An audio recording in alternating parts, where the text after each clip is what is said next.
All right, guys. Oh, wait, what? There we go. All right. We are live. What's up, team? Good morning. Hope you guys are well.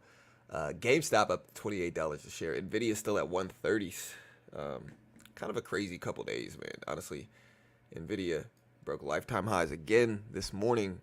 You can kind of see it right there. You can see the SPY up there, too.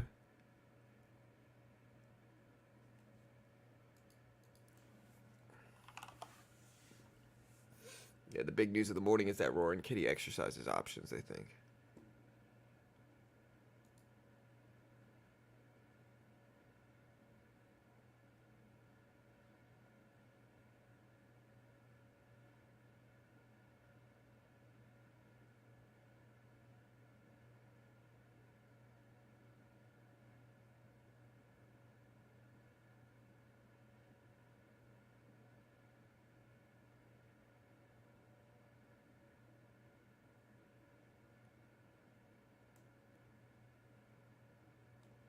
All right, guys. Let me get some music here. And yeah, look at Nvidia bounce directly off of that previous close, like right off of it.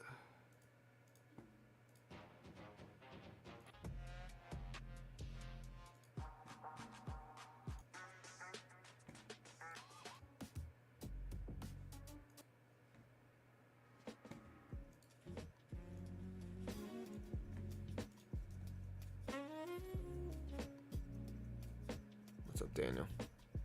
He did not exercise them because that was the 15 million share equivalent. He had 5 million shares, and now he has 9, so he accumulated 4 million more shares, not 15 million. Interesting. 9 million in one.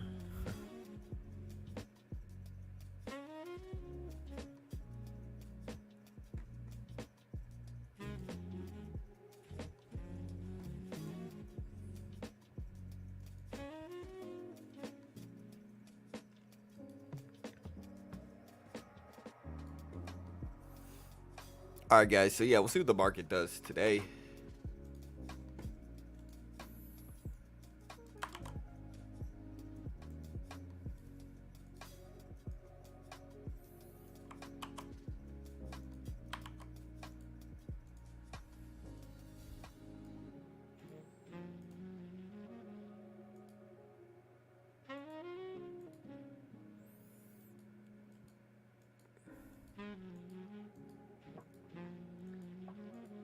Sorry, I'm exiting out a lot of this stuff. I gotta drink some coffee.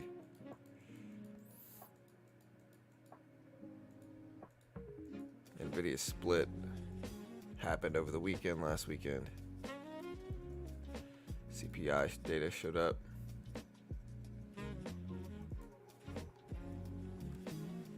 You see, PPI showed up yesterday at minus 0.2%.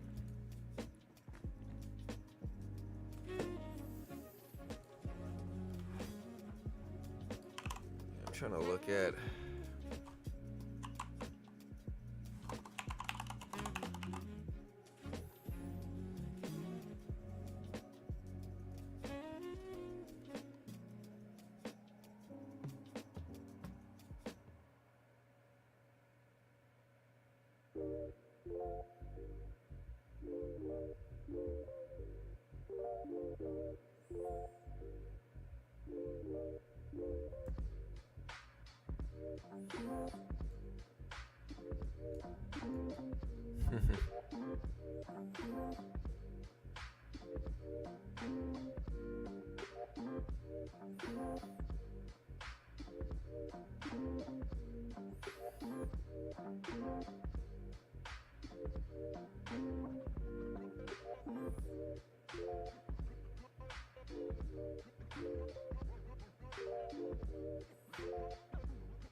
Yeah, so Roaring Kitty posted a Dune meme from Doom where he rides one of the worms.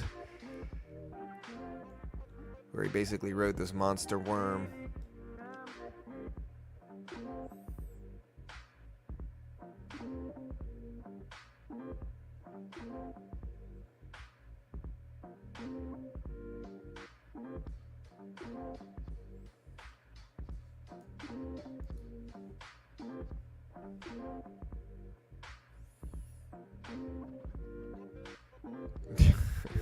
I do like that he posted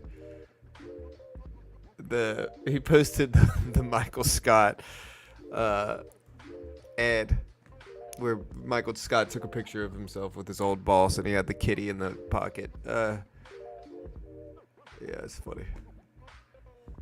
But when we look up Roaring Kitty,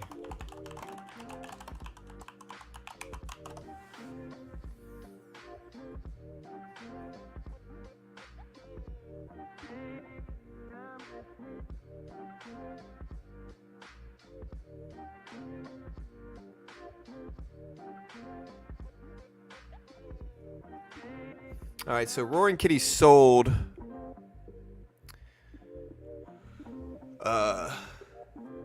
Roaring Kitty sold 80,000 call contracts roughly for about $70 million yesterday. So he pocketed about 70 mil. Or maybe he probably used that money to exercise 40,000 call contracts to receive 4,001,000 shares of GameStop. He now has 9,001,000 shares of GameStop and 6.5 million in cash.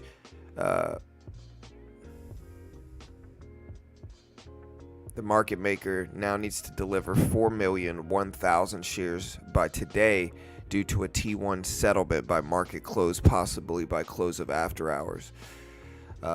Wolverine, which is the market maker, will be looking to trick people by shorting GameStop, pushing down the price in order to buy shares from retail at a lower price to deliver the exercised shares. If they fail to trick retail into selling, the stock could moon. If they succeed, the stock could go up quite a lot even still.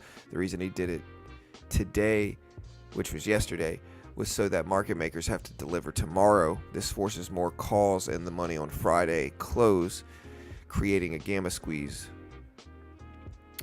Yeah, so that's basically what's going on right now. At least that's from my understanding of this. What's up, Sam? Robert?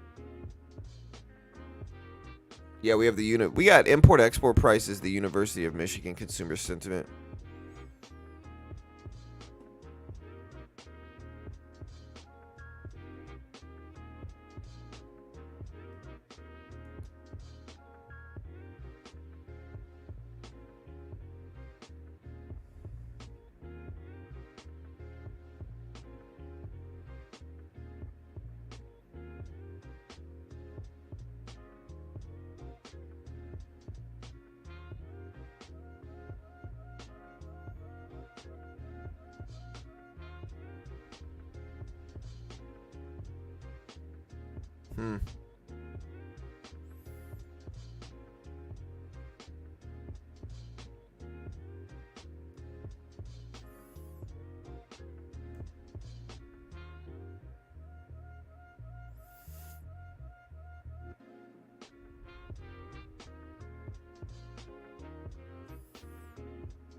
Alright, let me drink my coffee and wake up a little bit.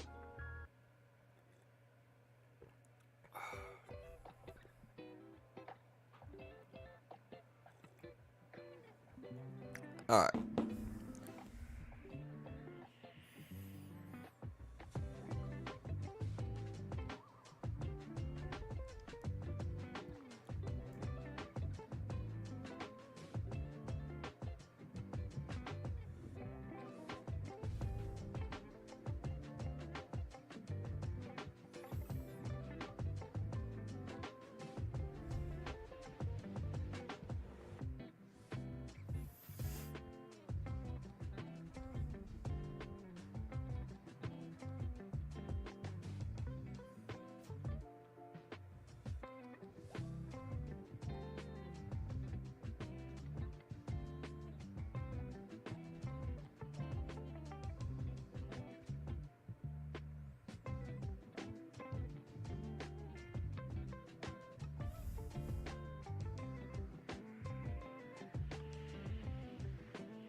Who was messaging me this? Oh wait, it's probably.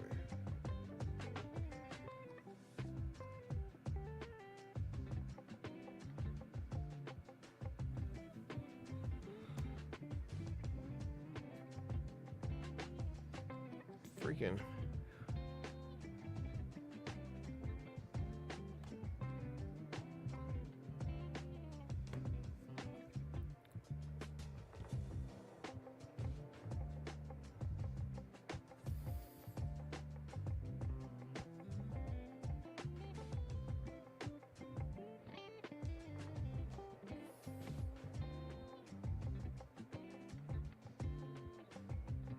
Bro, the amount of people that email me saying, hey, I can do your thumbnails. Like, bro, honestly, I'm going to just start banning all of them.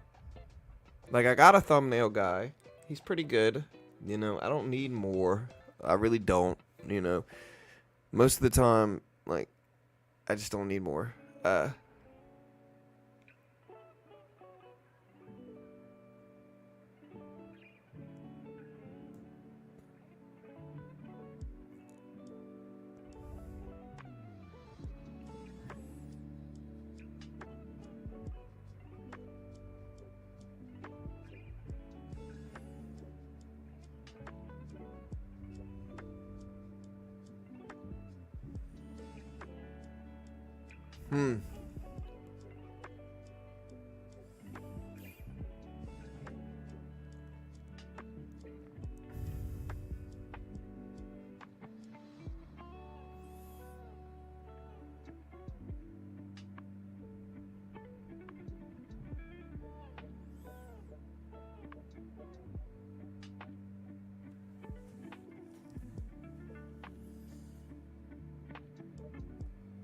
All right, dude. So, yeah, I'm reading up on this roared kitty thing.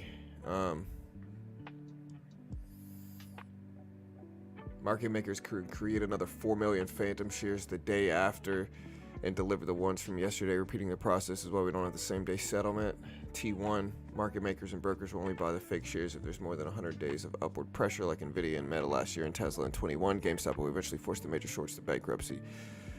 With a share buyback program with cash in hand, GameStop short shares from 2020 and 2021 have not been delivered yet. Bonafide market-making rules have allowed market makers and brokers to use liquidity fairly to create phantom shares, but this time they cannot get away with it. This is by some guy called User of Intellect.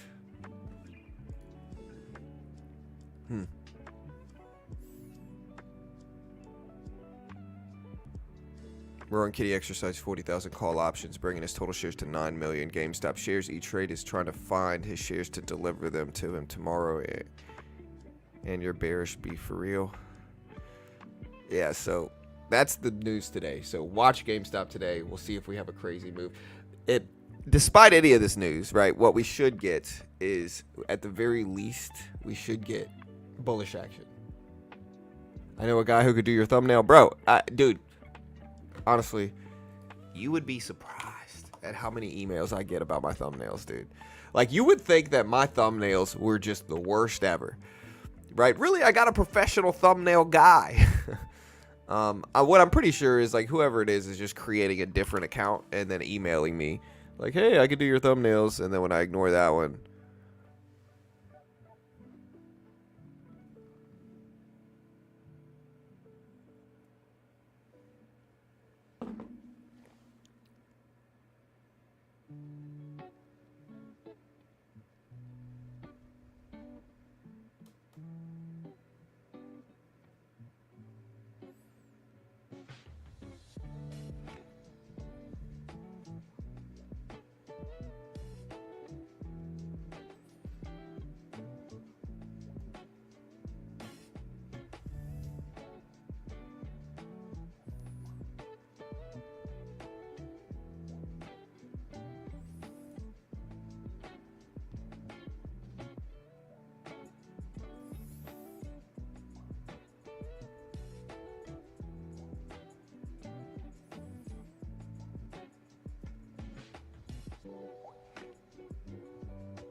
All right.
Bro, I'm watching this video. I'm sorry. Yeah. No, I'm watching this video. This has got to be one of the greatest backhands of all time ever in the world, right? This guy got backhanded with a slap like this. It has got to be one of the greatest I've ever seen. Like, I've seen this video before, but I'm watching it a little bit zoomed in. And the dude just, man, dude. That guy is cool. The guy that did the backhand, you know. Sean, should we buy GameStop now at 7 a.m.? I have no idea. Yeah, sorry, guys. My ADHD is just kind of kicking up here. The problem is, like, I'm looking at GameStop stuff, but then Twitter will be like, hey, watch this guy get backhanded in this restaurant. The guy goes like, it's, hilarious how he did it. He set it up and everything. The guy deserved it, too. The guy was starting fights, so.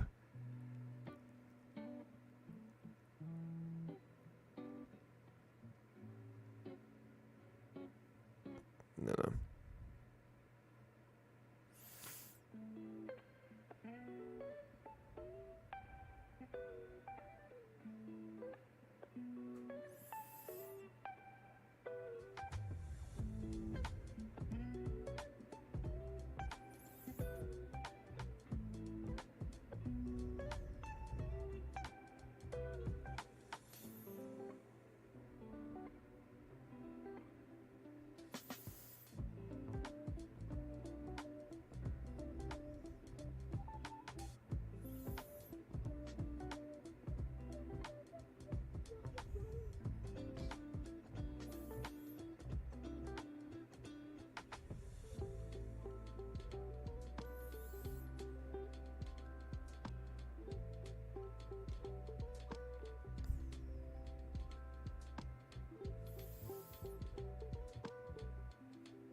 Yeah, GameStop, let's see, like the previous closing price. So GameStop spiked up right at the close yesterday to about $31 a share. It's sitting at about 28.50s right now, about 28.50s.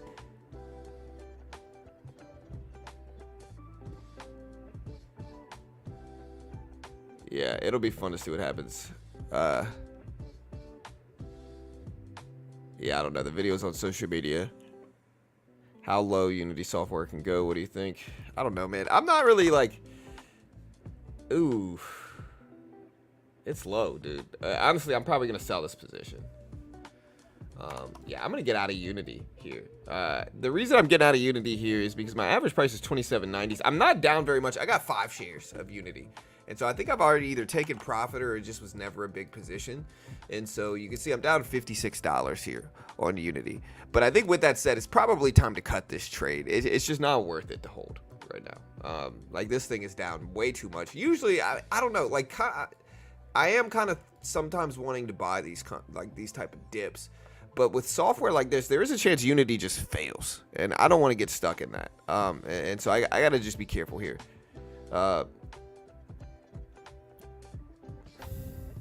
So I'm probably going to sell Yobo back from South Africa. I'm just asking what your biggest loss. I mean, I lost my whole account in the beginning. It was a pretty big loss. You know. I lost thousands of dollars when I first started learning how to day trade, and when I was targeting like penny stocks and stuff like that. That's probably my biggest loss. But it wasn't like one big loss. My biggest one big loss is probably like $800 in a day or something like that, $900 in a day. But I do remember chipping away at like my I do remember just kind of chipping away at my account. Just continue to, like, didn't work well. Do you think Apple is bearish? No, I mean, I don't know about bearish. I think Apple's up a ton, and I'm not buying it right now. I'm just going to sit on my current position, but I don't know if I would call it bearish either. And the good news is that, like, I'm very green on Shopify today. So if you guys remember, I bought Shopify. But yeah, I'm going to cut Unity. I got 5 shares. It's not worth me holding anymore. I can take a $50 loss and be done with it. And if it runs back up, maybe I'll buy it again if it starts to look healthier. But for now, I just sold Unity. It's just down way too much. I just don't like it. Right, for sure. I think every trader's been through this period where, like every trader's done the same thing in the beginning, at least for the most part. Not everybody, but a majority of traders have done the same thing. And what I mean by this is, like, a lot of traders, what happens is that, you think you're going to get rich, right? Like, it mostly blame day trading marketing in the beginning, You can mostly just blame day trading marketing in the beginning. And so you think you're going to get, like, very wealthy. You think you're going to be able to take like 4 or 5K and turn it into like 30K and be like, aha, right? And again, I'm here to tell you that, like, outside of super random events that might help you get that, and again, it would have to be like really random, right? Meaning it's a gamble to try it. Outside of super random events, that's probably not going to happen. And what's more likely to happen, more probable to happen, is that you're just going to start chipping away at your account. You're going to lose $1,000. You're going to say, okay, well, I still got 4 left. You're going to day trade that 4, and then you're going to lose another 1,500, and then you're going to have 2,500 left, and you're going to say, well, I've lost freaking half of my account. Let me just take one big trade, and then boom, your whole account's gone. That's how it goes, right? You take more and more risk the more you lose because you're more and more frustrated. You think you're going to roll it into something, and when you don't make money, you just keep on losing. None of the, there's so many different strategies put out there in the world. You can't really guarantee any of them are going to work. Look at NVIDIA turn. NVIDIA's starting to turn all the way back down to 129. And so it really is, in my opinion, better to just trade small. People are asking me why I got started trading futures.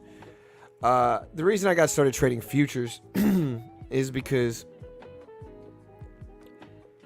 when I first got started day trading, again, I lost like 4 or 5K, very quickly, right? It's one of the reasons. So I started this channel and I had like 4 or 5 grand in a platform called SureTrader at the time, which gave you ridiculous. It was what's called an offshore broker. So it was an unregulated offshore stockbroker, right? And so they would give you buying power. They give you 6-to-1 leverage, and they would allow you to day trade penny stocks and stuff like that. Stuff that you couldn't do in U.S. brokers. And so I put all my money there and started day trading some penny stocks, some regular stocks. I ended up doing exactly what I just said. And losing all of it within a couple weeks. All of it was gone. Super disheartening and frustrated. I ended up just losing everything. And it was a lot of money to me at the time. This was almost a decade ago now. But,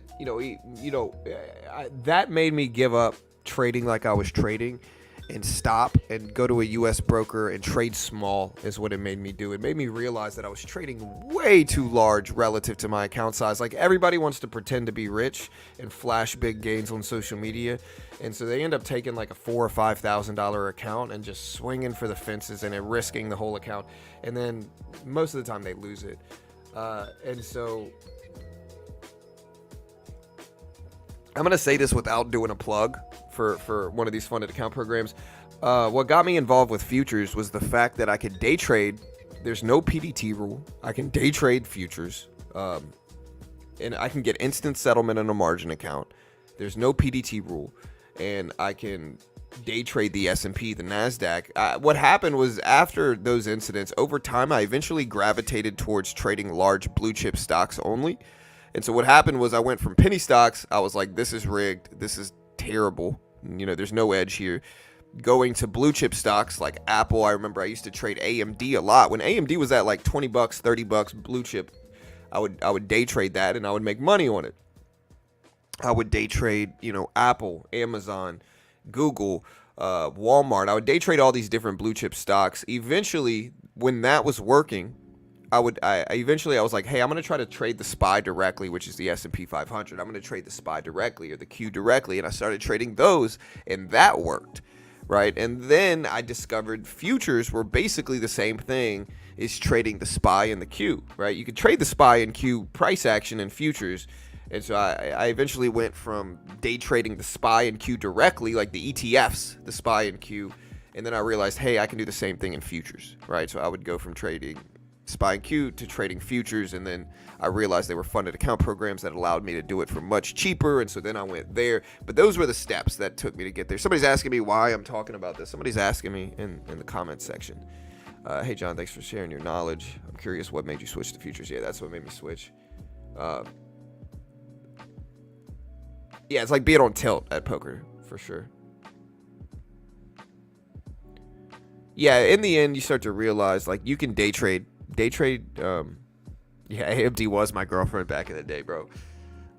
I called it my baby, because I made money on it. It's what brought me to blue chip stocks. Really, it was. Because, again, there's so much marketing with penny stocks that it just traps people, right? And I get it. It's easier to market to traders that don't have that much money, right? So you're marketing to traders that are day trading penny stocks. And it's a really pleasant thought to say, hey, you don't need all this money. You could day trade this $3 stock and get rich. It's a really pleasant thought. It's easy. It's very easy marketing. That's why there's so much nonsense marketing out there about penny stocks, is because it's easy. You can say, hey, guys, you could buy this $3 stock and get rich. Problem is, it's probably not going to happen. Most of them are just trying to sell you a course, or they're trying to post their top 5 greatest penny stocks. And if you go back and look at those stocks 6 months later, they're all almost down 90%. That's how that really is. You can backtest it very easily. Go back and look at some of those old videos. I can't say I've never posted a video like that. But, yeah. What do you think is going to happen to GameStop today? I hope the market makers fill the exercised order and we get a huge run up. I'm hoping that's what happens. I'm not saying it's going to happen. I'm hoping that's what happens. A lot of eyes are on GameStop today, and so it's an important day. I'm hoping we get some good action today. Do you think school is a scam? No. School? No, it depends on what kind of school. There's definitely some like segments of school that aren't needed, I would say, and that are just kind of taking advantage of people. But there's obviously other parts of schooling that are incredibly useful. It just depends. Now, I think that big education has gotten too big, and it's charging way too much money, and it's causing worse. It's causing more debt, like terrible debt. And, I think the standard, 50 years ago, everybody didn't go to college. And that was okay.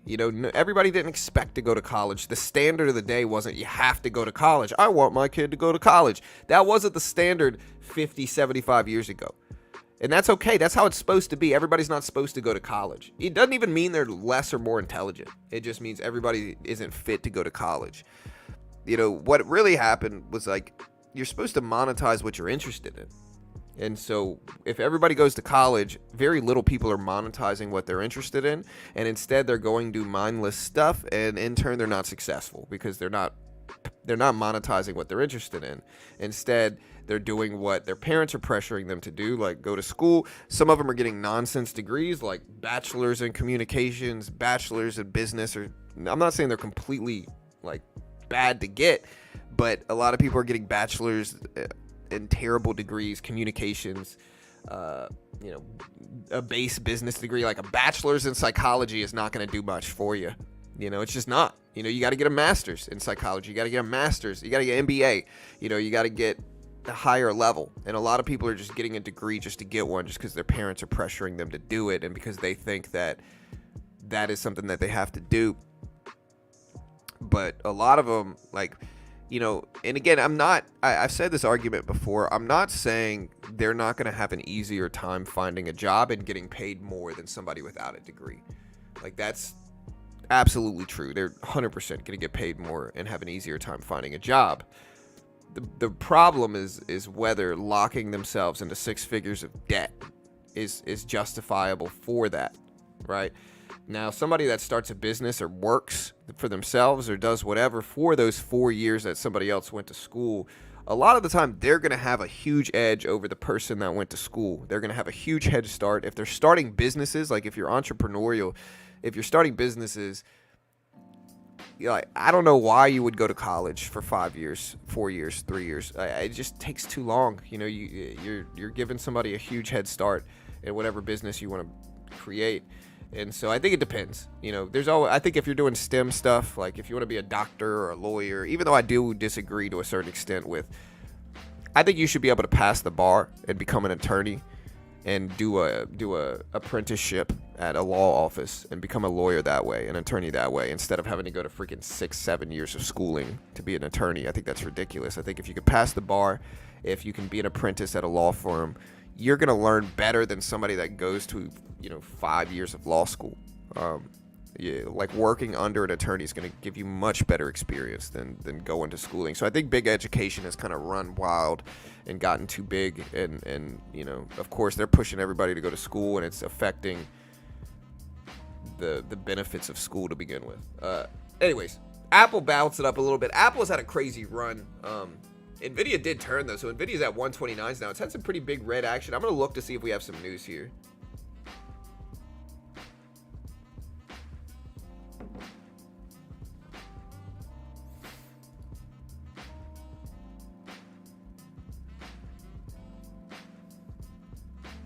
My daughter's college costs $120K and starting salary is $50K. Right, but that's under the assumption, Robert, that you're going to be able to spend your whole salary and paying off your debt. And that's not the truth at all. Most of the time it looks something like this, right? Like I know people that did this. Most of the time it looks something like this, right? Where you get locked into $130,000 in debt, and then you make, like, let's just call it $40,000. But you're not going to be able to spend that whole $40K. You're going to be able to have to put, like 30% of it away for college. So you're going to put about $12,000 in there. And so really the equation would be about 140 divided by 12.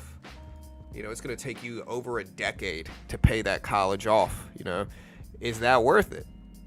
I think a lot of people that go to school really want to justify it because they've spent so much time and energy. They've spent half a decade or longer going to school. And I get it. I understand. And some of the times it's justified. If you want to be a doctor, you're going to make so much money as a doctor, it doesn't matter. You're going to be able to pay for all that. You're going to make so much money as an attorney, probably, that you're going to be able to pay for all that. You're going to make so much money as a pharmacist, it doesn't matter. You're going to be able to pay for all that. But if you're getting a bachelor's in communications or, again, business administration, where, those are saturated. It's going to be hard to find jobs. And that's the question you have to ask yourself, is whether it's justifiable.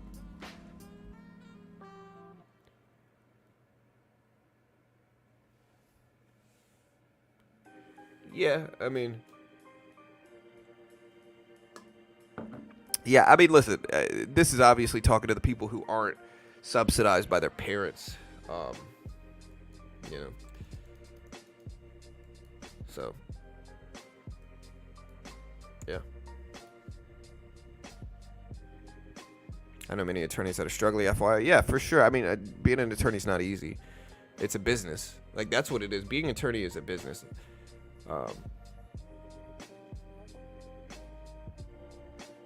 Yeah. Remember the video of the girl who owed $79K and was paying it off monthly for 10 years and still owed $75K? Yeah, they're predatory. Yeah, doctors, one thing. I agree. Doctors need to have the most extensive education.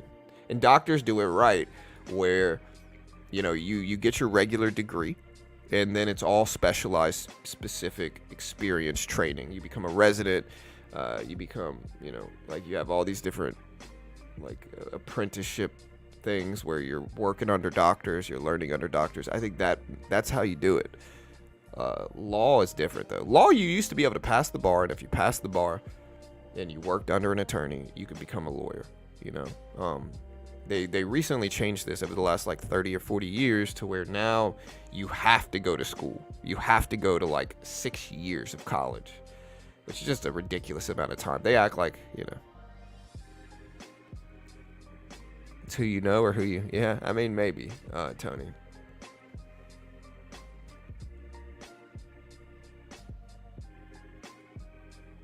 I don't know. I prefer to start my own businesses. I've always been entrepreneurial, wanted to create things.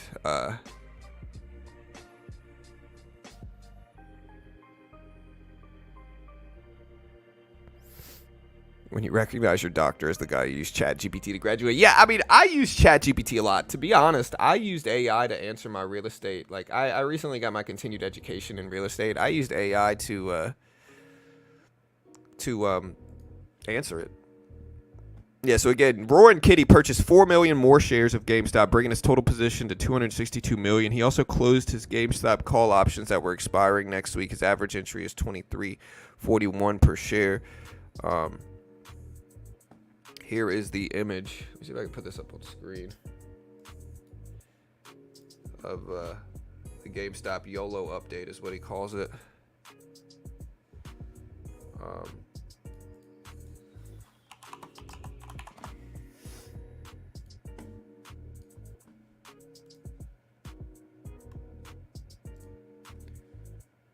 Yeah.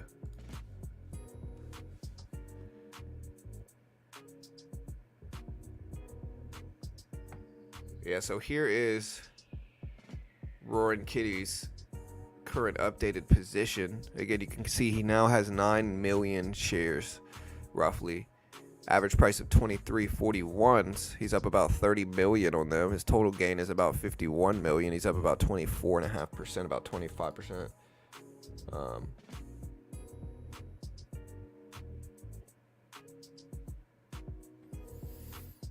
I don't know, Sky. I'm not going to say what to do. I'm not going to tell anybody what to do. But yeah, that is Roaring Kitty's position list right now. Isn't trade schools education? Sure. I'm not talking about trades. I'm talking about college. Trades are mostly beneficial, except for like an electrician. Electrician takes so long. But outside of that, I don't think, look, most jobs, I don't think it takes 5-6 years to learn.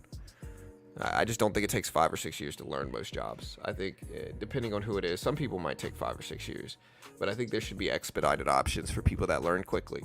And if they can pass the test, the experience test, all that stuff, I think they should be allowed to do it.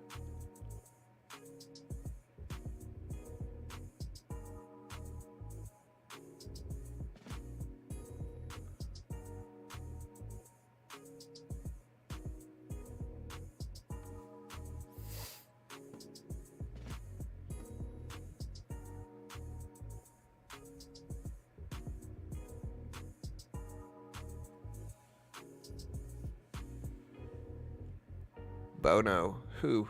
Roaring Kitty's wife? I mean, what do you think is the problem, I guess, with what's going on?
Hmm.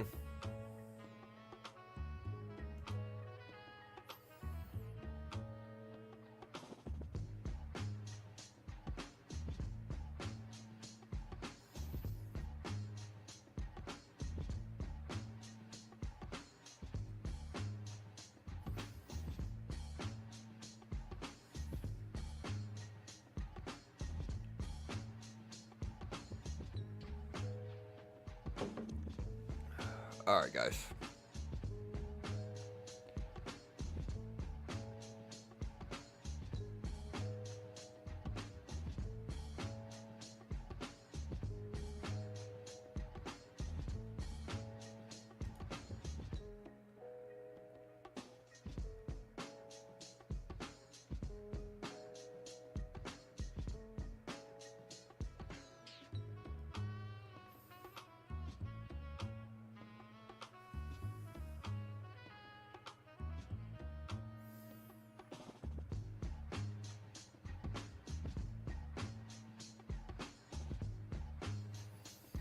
All right, guys.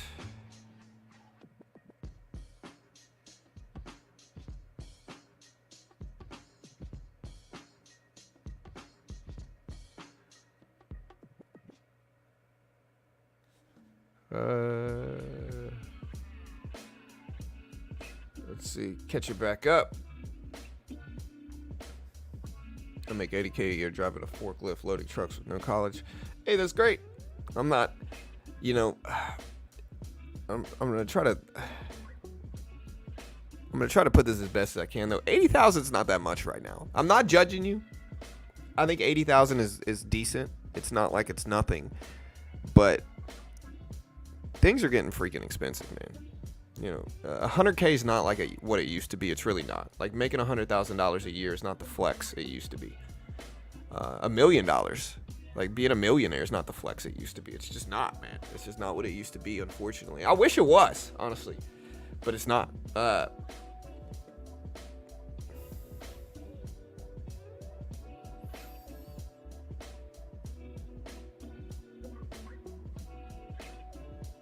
Looks like Disney came down to fill that gap. Will there be upward movement after that?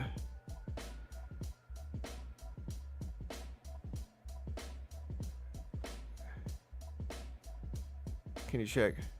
Yeah, so I'm looking at... Hold on. Let me search this. So new Gamestop SEC filing titled DEFA 14A, additional definitive proxy soliciting materials, and Rule 14A 12. Here is the link to this. Here's the document.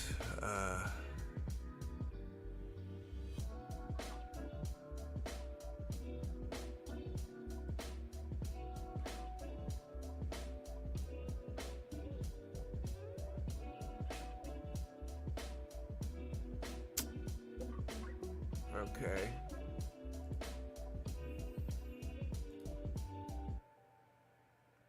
Soliciting material pursuant to Rule 14.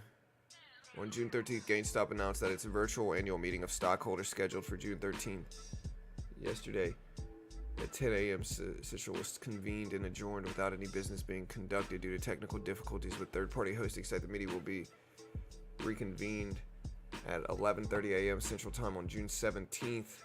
So this is Monday, 11:30 on Monday for GameStop.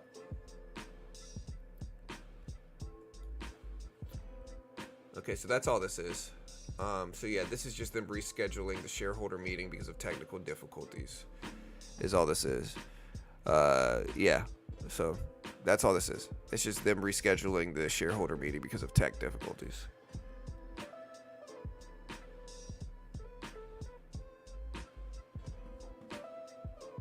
Not enough, want more, my man. Yeah, for sure. And I think the way you make more, William, it's not like you're stuck, brother. The way you make more is the way anybody makes more in any situation, which is you take the money you make, which is enough. As long as you're living within your means, it should be good.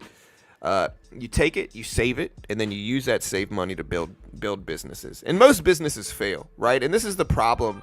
Look, it's very easy to be successful in business, okay? You just got to fail a couple times first. That's all it really is. There's a very common saying, and it's that 6 businesses fail before 1 succeeds. And honestly, from my experience, 100% true. 100% true. And so you got to be okay with failing at first, because eventually one's going to stick, right? And that's what most people do wrong, is that they save up money, they invest it in a business, they start a business, that business fails. What they should do is learn from that failure, learn what they did wrong, learn what they did right, and then recreate that with a new business, and then start another one, and then they might fail then. And then again, they learn more, they figure out what they did right again, they figure out what they did wrong again, and then they start another one. And they might fail on that one as well, right? But eventually, you're going to get one that sticks, and then once one sticks, income for life, right? Income for life. That's how you got to do it. But most people don't have the resiliency and the perseverance, I should say, to actually do that. Most people try to start a business, they fail, and then they give up and they never do it again. And so that's the reason. But that's what you do. You just start, figure out what you're interested in and monetize your passions is the easiest way to do it, in my opinion. Figure out what you like doing and monetize the heck out of it. That's what I'm doing on this live stream. I like stocks. I like the economy. I like economics. And so what do? I monetized it. I make money from this every day.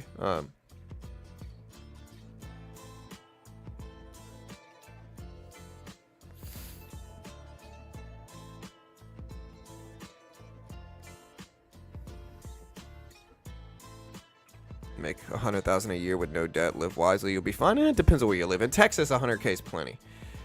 I don't know what you guys do with your money, but 100K is a lot, especially if you're hustling. Well, yeah, I mean, it depends. Like, it depends on where you live. 100K in Cali is not that much. 100K in New York, not that much. 100K in Colorado, is not a great amount. So it really depends on where you live. 100K in Texas, live pretty well. 100K in Louisiana, you're going to live pretty well. 100K in Florida, you're going to live pretty well, right? So it really just depends on where you live.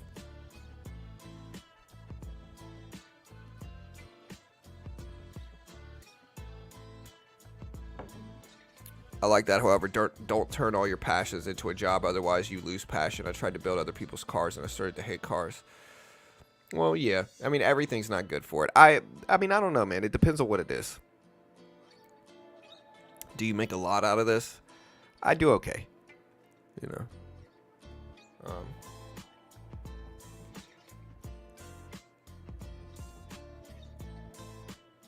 Yeah, selling's a big aspect of it, too.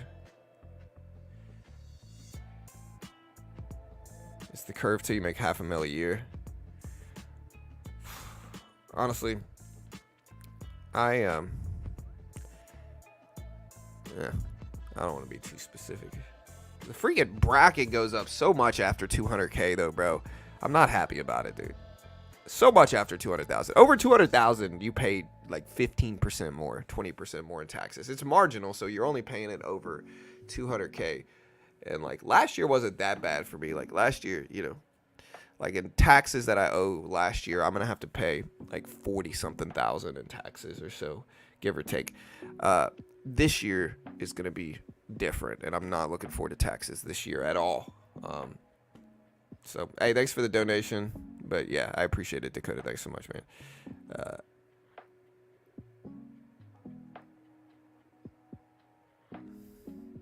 Talk about Nvidia. Yeah, Nvidia dipped under the previous closing price. It's just kind of consolidating up there now. Thoughts on Disney? I like Disney down here. Is it risk free? No, but it's at the 90s, so I might add to it as it dips into lower 90s.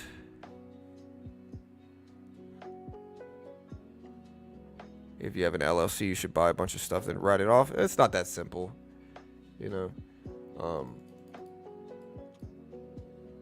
I don't mind paying the government money. I really don't. I think it gives my business credibility. And so if I ever need like leverage or money or loans, I could show them my tax history and say, look, the problem with, I get why people do it. The easiest way to do it is to set up an S corporation, pay yourself a salary, and get out of that 14% self-employment tax is the best way to do it. That's the hard one. But again, ask your CPA. I'm not a tax professional.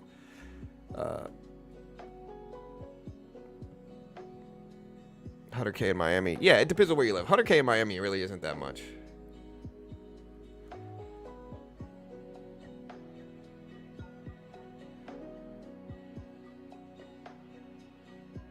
New PCs, new screens, Bloomberg Terminal.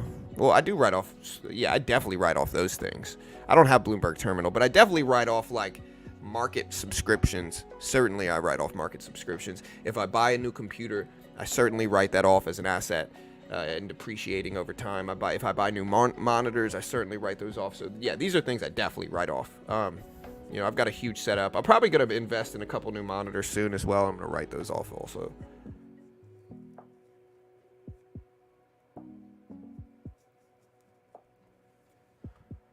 When do you think AI hype goes down? Is it all on? Yeah, I don't think so. I don't think it's dependent on NVIDIA. I think AI is AI without any of it. I think it's still powerful.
All right, guys.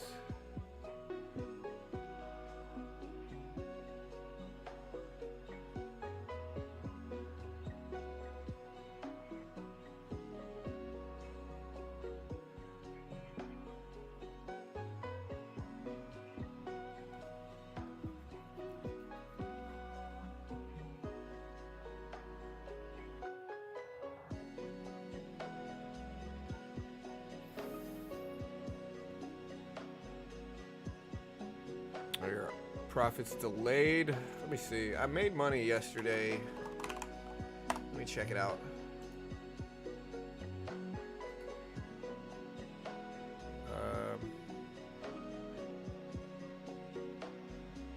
Yeah, I think they're delayed.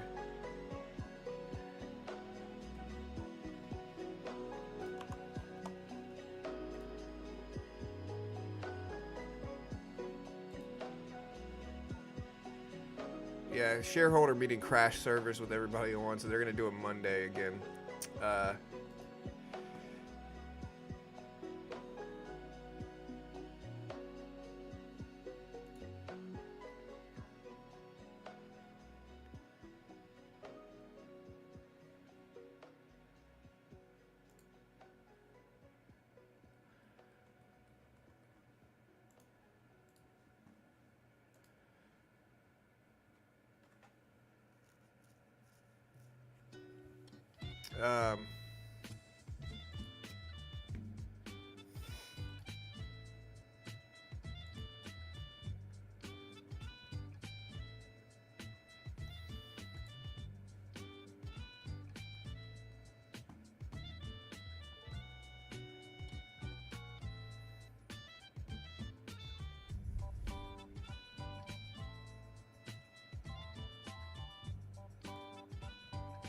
All right, guys.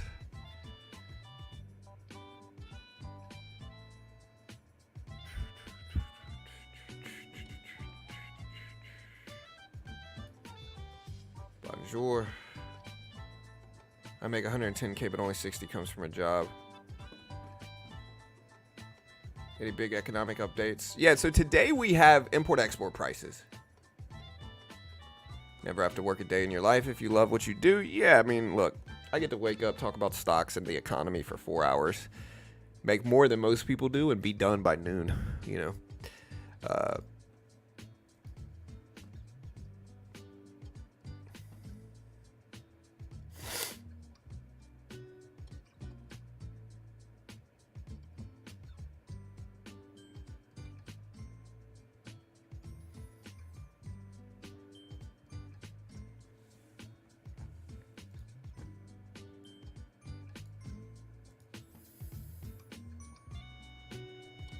Yeah, for sure. All right, guys. So Nvidia now technically green. All eyes are on GameStop today for the most part, though. We do have import-export prices. Let me see. Yeah, import-export prices. Not really going to move markets. So we got Michigan consumer sentiment later, though. So we'll see what that looks like. You think today is going to be bullish for the markets? Maybe. It might be. I'm not sure.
Yeah, so I'm looking at the Roaring Kitty.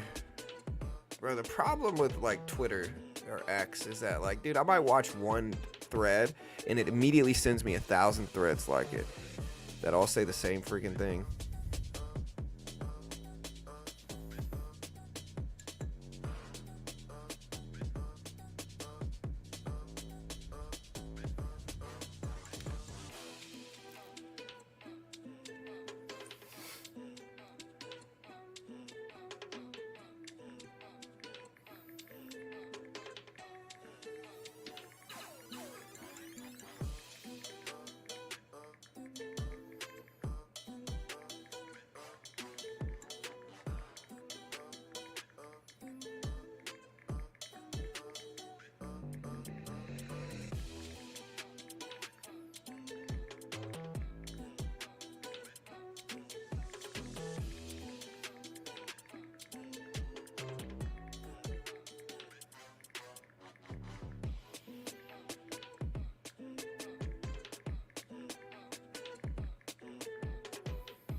All right, guys.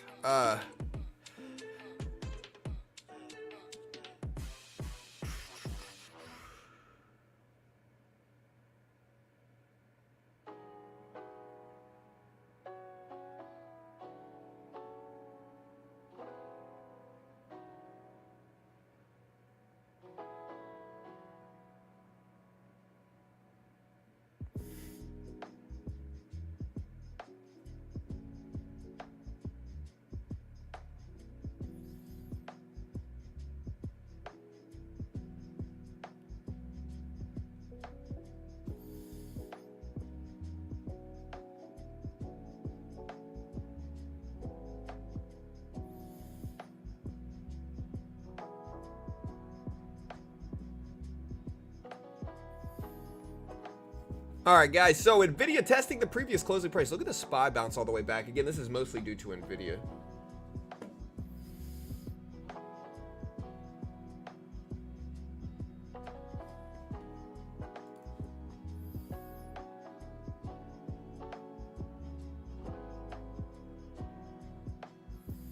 Import-export price is 830. Yeah, it's not going to be anything big.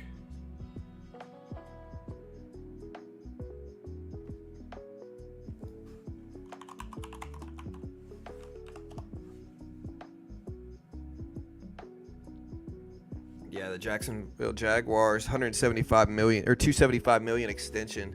I mean, Sunshine is pretty good. He's pretty good. Again, I'm an LSU fan, so you know,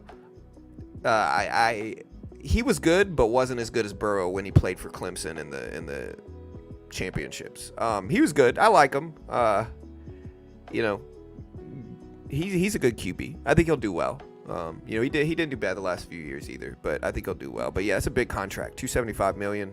They're obviously betting on him as their long-term QB. So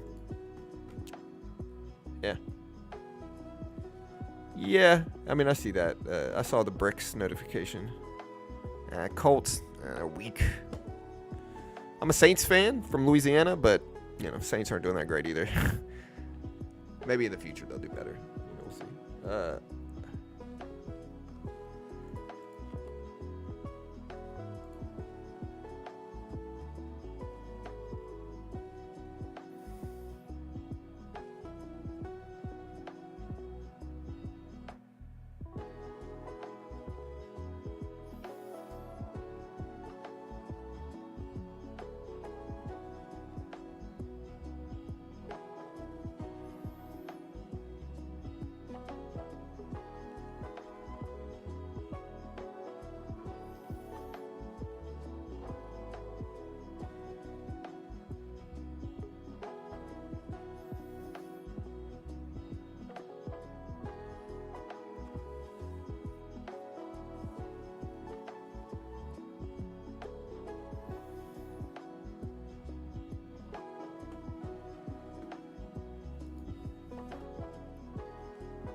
Yeah.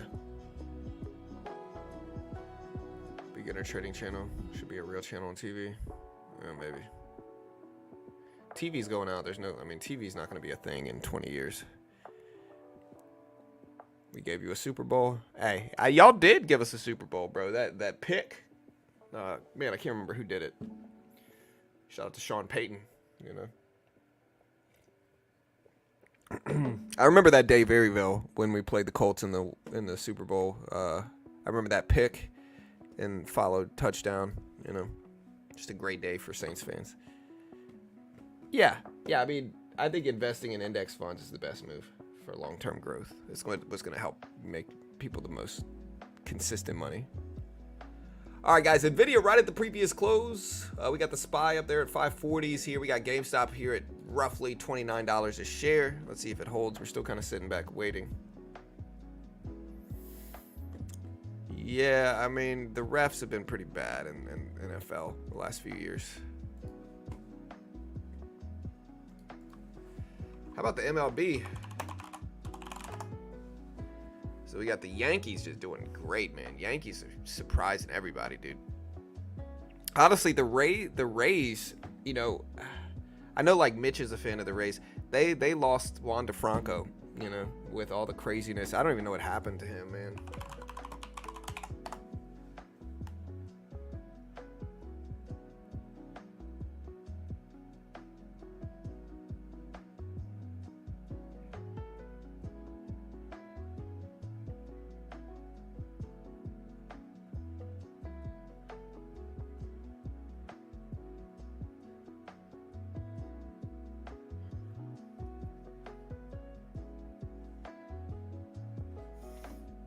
So yeah, Franco. Yeah, so the MLB extended their leave, his leave.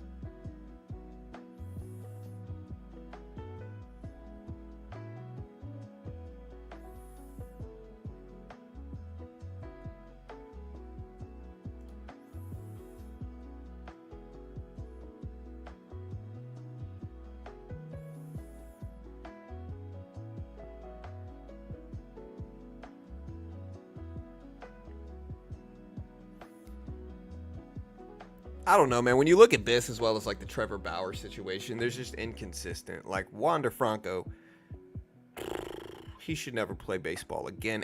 I was a huge fan of him as well, right? He's like, his debut in the MLB was amazing, dude. This dude has so much talent. But like, if Trevor Bauer gets booted out of the MLB with no, like, they don't even sign him, like no team will sign him, they're blackballing Trevor Bauer. Then and it literally came out that the accusers were lying, you know, but they still won't let Bauer back, which is just crazy to me. Like, it's crazy. Like, they literally have the accuser smiling, videoing herself the next day in bed after being with Trevor Bauer, you know, and literally sending text messages to her friends saying, hey, we're going to take him for everything he's got. Ha, ha, ha, ha. Right? They literally find out that she was lying the whole time. Yet Trevor Bauer's still banned from MLB. He's not banned, but nobody will sign him. And so I'll be disappointed if Wander Franco plays again, because his charges, I'm not even going to go into his charges, way worse. And so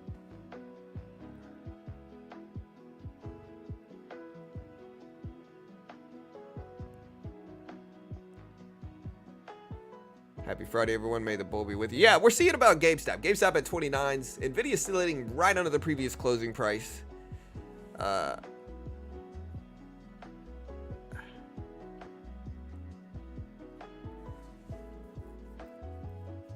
Yeah, I don't really watch hockey as much. I played hockey as a kid. I wasn't good at it, but I played it.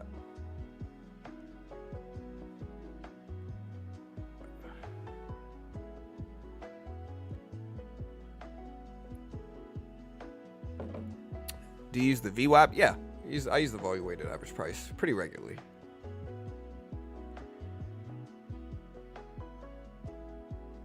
Nvidia at 129.50s.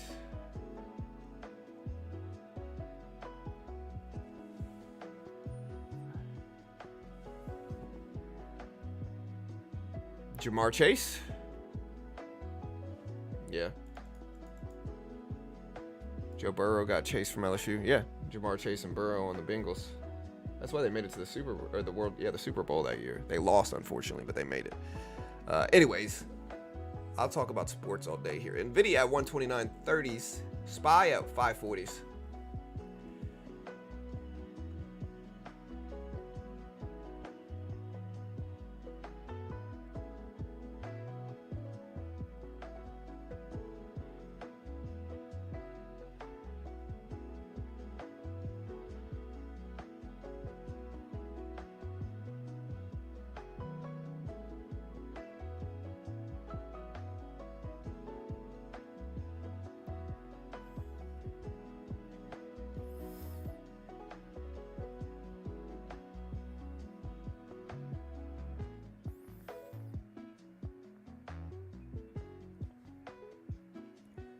Do you use different indicators for different stocks? You don't answer my paid questions, so who cares? I did answer your paid questions. Your paid questions were, don't turn all passions into a job. You lose passion. I tried to build other people's cars, and I started to hate cars. I did comment on that one. The other one was, love or hate GameStop. It's really fun. Markets aren't usually fun. Yeah, for sure. No, I agree. I pay attention to it. Real talk, de-dollarization. No more petrodollar. Yeah, the BRICS news is a big news story. That'll affect us. That'll have a lagging effect, but it's an important thing to watch, especially with oil specifically. Like, watch oil prices, oil companies. I think that one is relevant for them. But yeah, I did answer all those or comment on all those as well.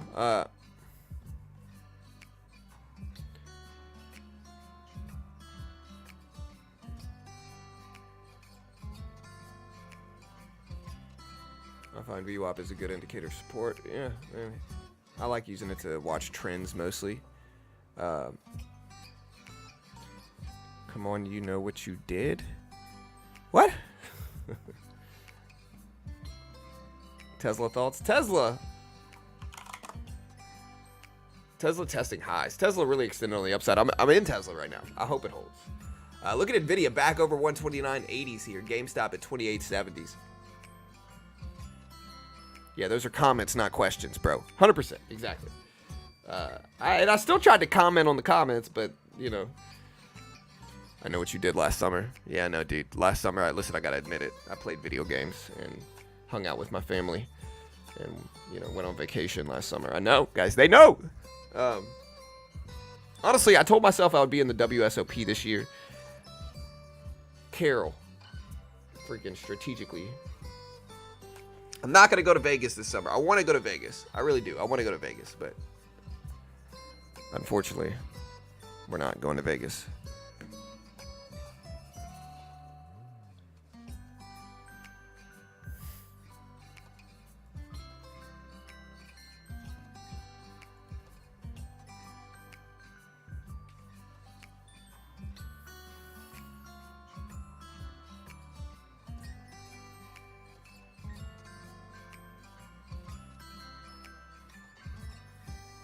How do I get rid of some of these emails? Like, I keep having all these people mute. Should I just mute these guys? Yeah. I get so many people that send me a email saying, hey, let me make your thumbnails. It's like, dude, no. NVIDIA's still over this. If you're making over 100K a year, you're doing well. Only about 15% of males in the U.S. make over 100K. You know, yeah, I think what affects it the most, right? Like, there's levels, and again, I think it's you know, people don't understand, right? Like, everything changes once you start making more money. It's different, man. Like, the easiest way to explain it is, I remember starting my YouTube channel, and I've said this before, but I remember starting my YouTube channel and being like, hey, if I can make $500 a month from this, I'm gonna be living a dream, you know. And then you make $500 a month, then you say, okay, well, if I can make, you know, 1 or 2K a month from this, I'm doing great. Then you do that, right? And then your ambitions change. Then you say, okay, if I can make 5K a month, I'm gonna be loving life. Then you do that, right? Then you say 10K a month. Then you do that, right? And it kind of keeps going up and up and up and up, and you know, your standards change. Like, what you consider acceptable and happy, like what you get happy from, changes, you know. And so I think it's important to stay grounded in that regard, because, you know, it's important to just understand, if you're doing anything over 10K a month, you know,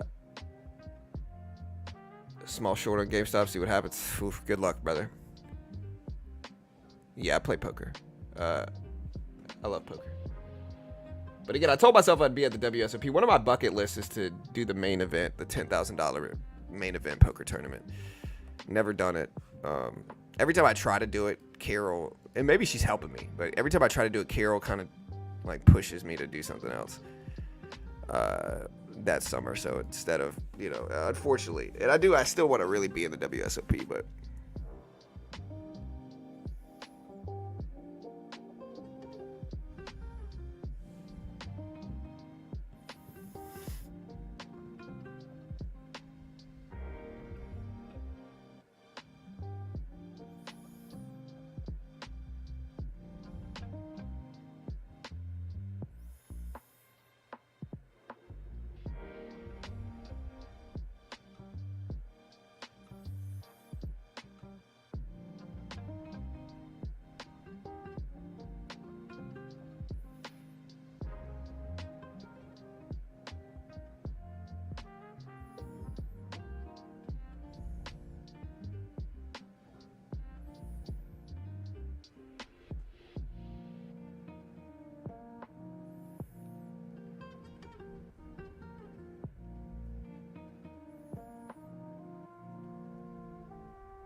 all right, guys, so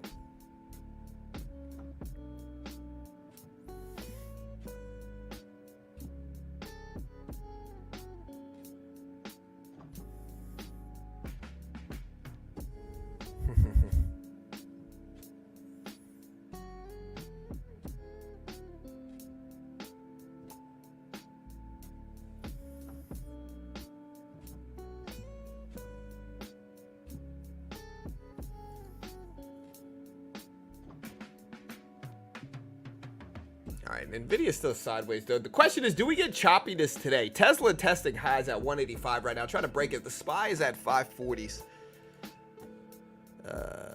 Yeah, do futures roll over today? Let me look this up for you guys.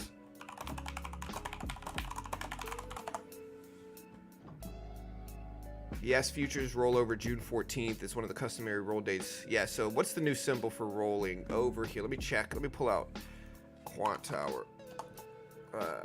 Yeah, so it is the rollover date.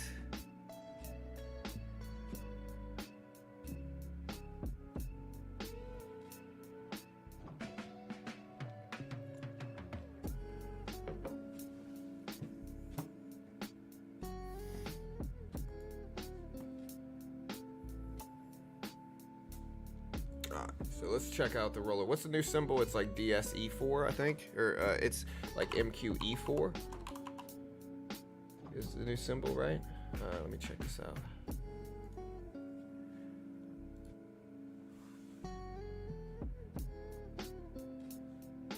Yeah, so ESE4. Is that it? No. What's the new symbol?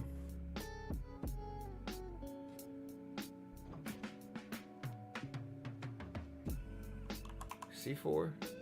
No, what's the new symbol? I'm gonna have to look this up now.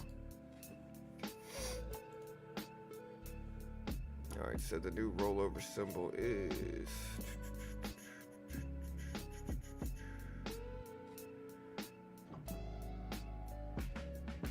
it says the 16th, so 6/16, 6/12. Okay.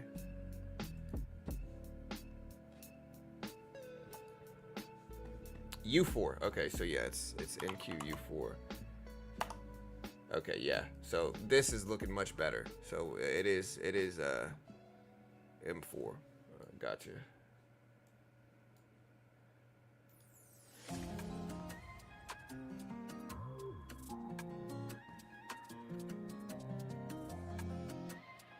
People are just trying to destroy.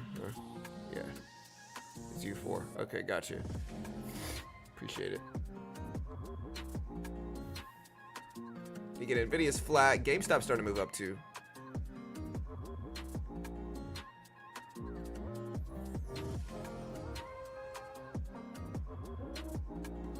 I don't know if it needs to be today. I'm pretty sure it's around today though. It's ridiculous how much people care for the US interest rate. Why? I mean, interest rates control everything though, brother. You know, they control spending, they control real estate, they control everything, you know. So, yeah, interest rates are wildly influential over everything, economics-wise. So, yeah. I mean,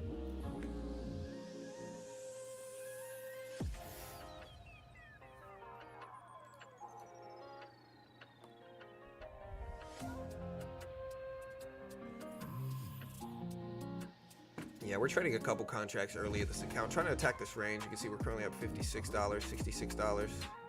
I want to give it some room. We are at a bottom support level, so there is risks.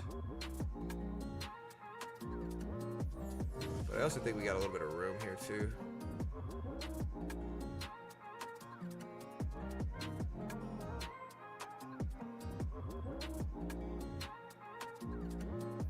Just about to cut it. We popped right back down to green quickly here.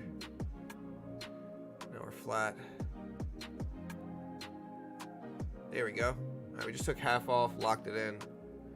You'll love to see it. We're currently up about $90, 85. So yeah, we're up about 110 on the day in futures. Day trading futures.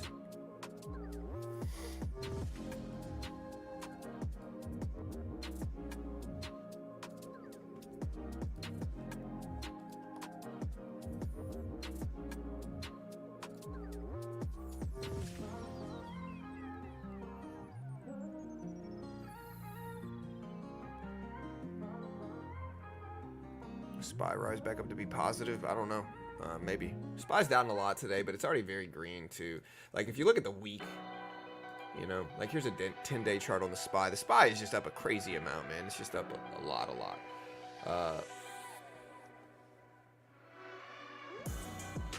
Yeah, y'all check out Beach Bum's stream tomorrow.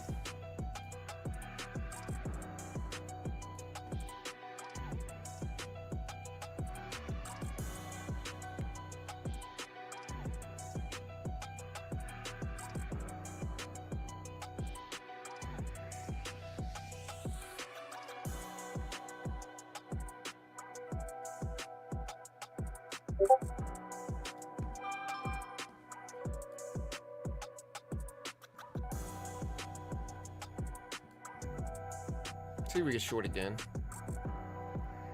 Adobe, a lot of people are skeptical about Adobe for a few reasons. The main one being AI implications. Oh, Adobe is up a lot though. Wow, why is Adobe up so much? Does anybody know?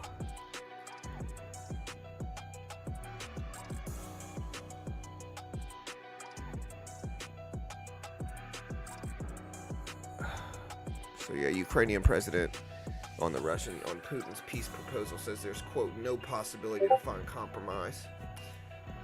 I think I'm not picking sides. I don't pick sides here. I just hope they are able to find a common ground. I think it's good for the world if they do. You know, I don't think having that conflict that we're involved in is good for the world. You know, and again, I'm not picking sides. I just hope they get it figured out and they find peace somehow. Good earnings. Yeah, so earnings, that's what I figured it was. Big gap up. Yeah, so Adobe upgraded. Second quarter revenue, 5.31 billion. Guidance came in under expected. They expected 1820, they showed 18. AI adds new customers. Revenue came in.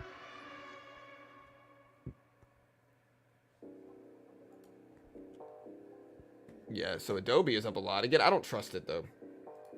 This is way too big of a move for me, personally. I just, you know.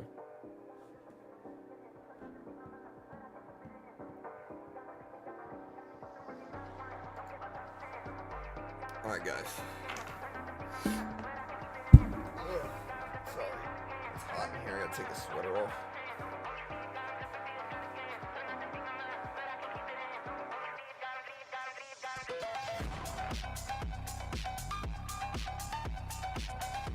About Nike, I'm in Nike right now. You know, like I hope Nike goes up, but it's been kind of weak. I think, right? Yeah. I mean, I'm slightly down, not down a lot.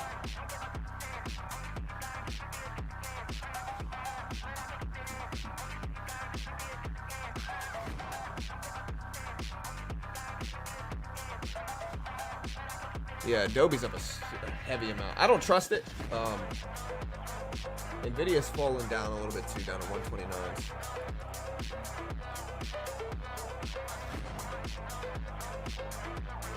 Wait, what's your idea of 3M? Yeah, I see the better guidance. 3M, I don't know enough about 3M as a company. So yeah, I just don't know enough about them. So, I'm watching them. Again, I just don't know enough about them as a company.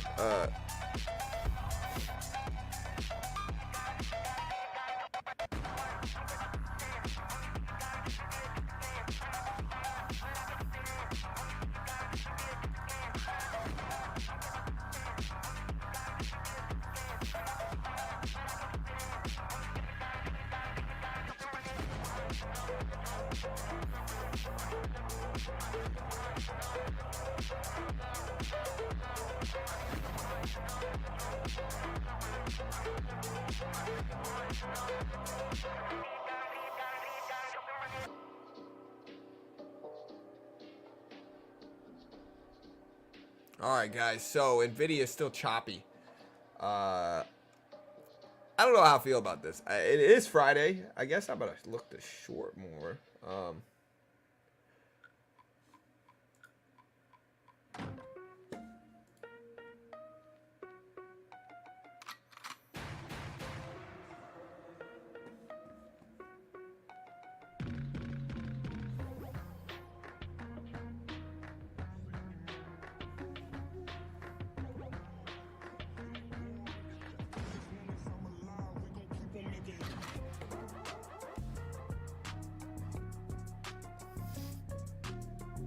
All right, so Nvidia popping back up some.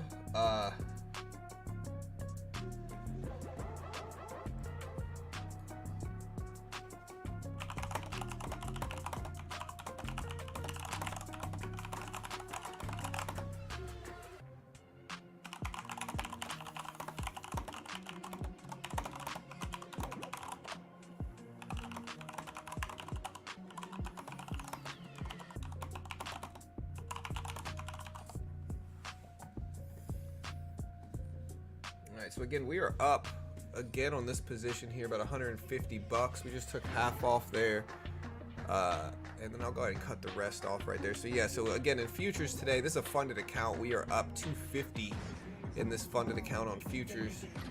So we're doing pretty well there.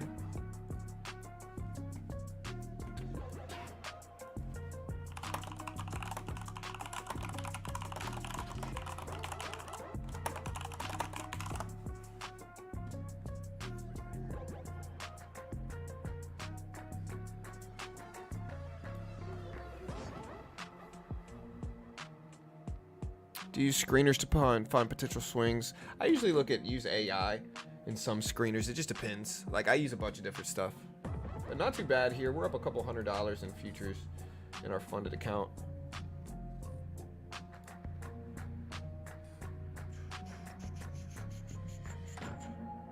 GameStop, yeah, GameStop slightly green right now. Look at the bounce. It's at 29.10s. 29.10s for GameStop.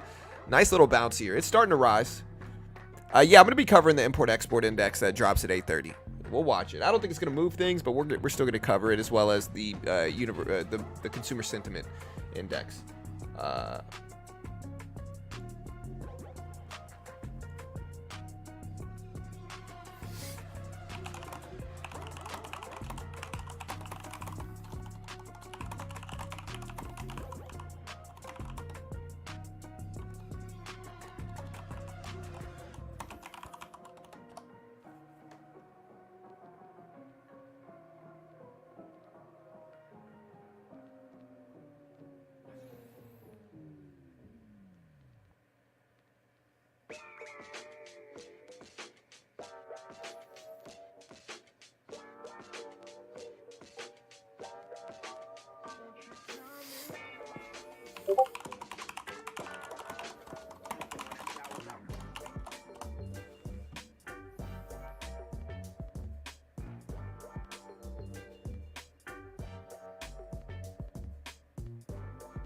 All right, guys.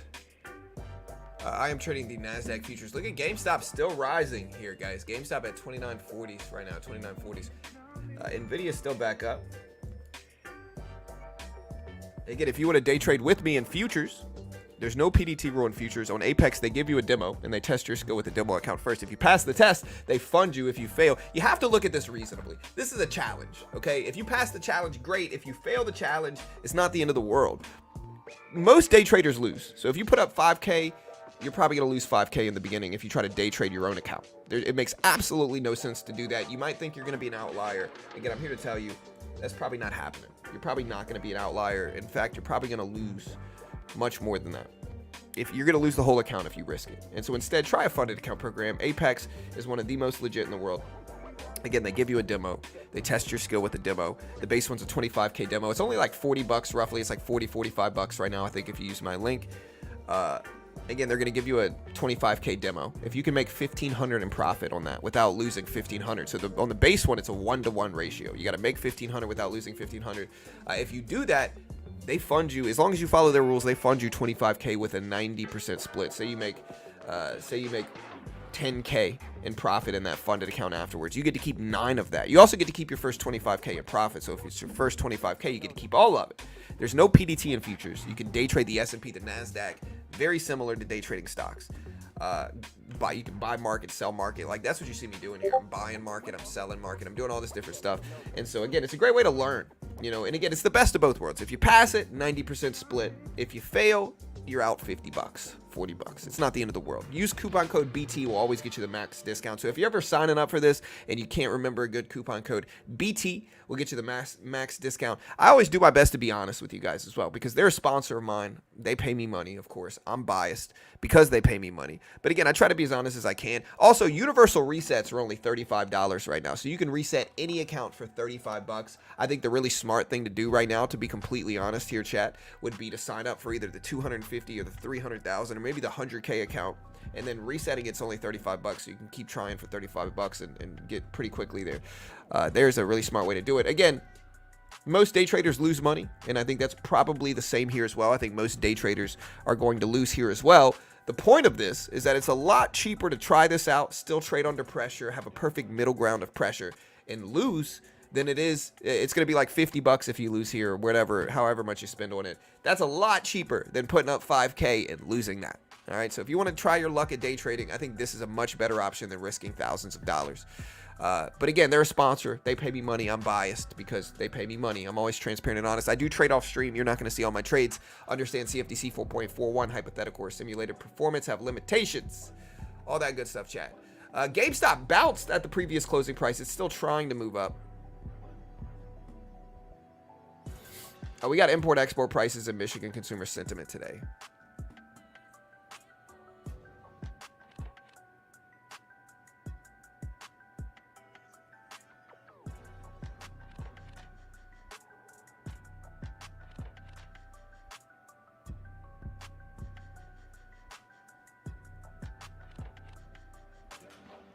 Yeah. Huh.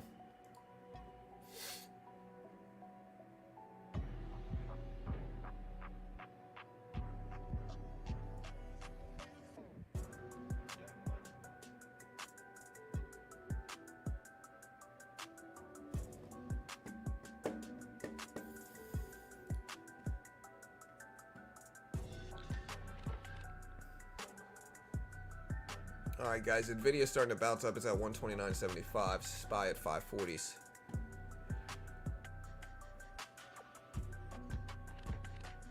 It's for futures contracts. When you hear contracts, it's futures, right? So when you hear contracts, then we're not talking about options. We're talking about futures.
All right, guys. So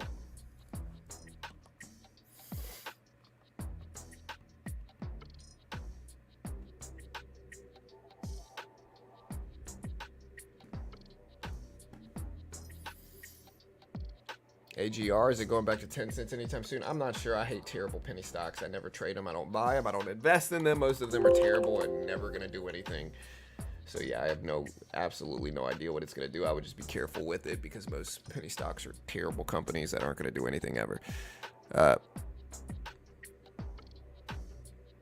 Yeah, again, I think it makes sense. So here's the news for Roaring Kitty. So the news is that Roaring Kitty exercised a let's see, let me see how many exactly did he exercise.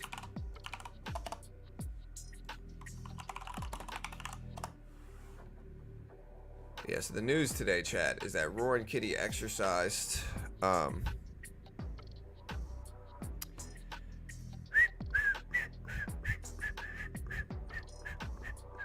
Let me see exactly how many. Yeah, so GameStop now has 9 million GameStop shares. Average cost is $23.41. He exercised a bunch of them. I can't remember exactly how many he exercised.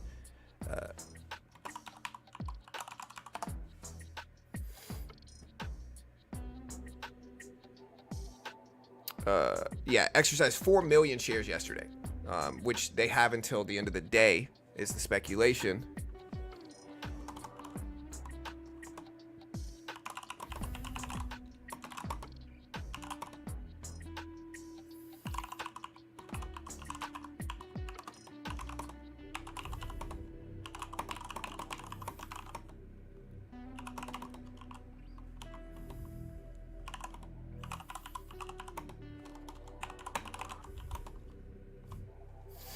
All right, so that's basically the news.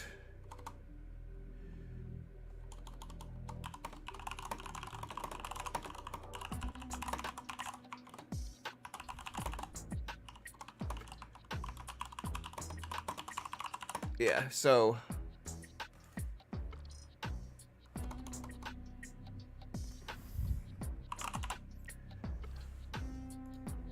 so the news is that Roy Kitty exercised 4 million call options, and the broker, which I believe is E-Trade, has until the end of the day today because of T1 to fulfill it. With that, we might see bullish action. Nothing is guaranteed. Be careful. GameStop, with that said, is up to over $30 a share today. Over $30 a share just now. AMC's rising as well, chat. We are seeing some green action today. We'll see if it continues. But yeah, that is essentially the news. PPI data was yesterday.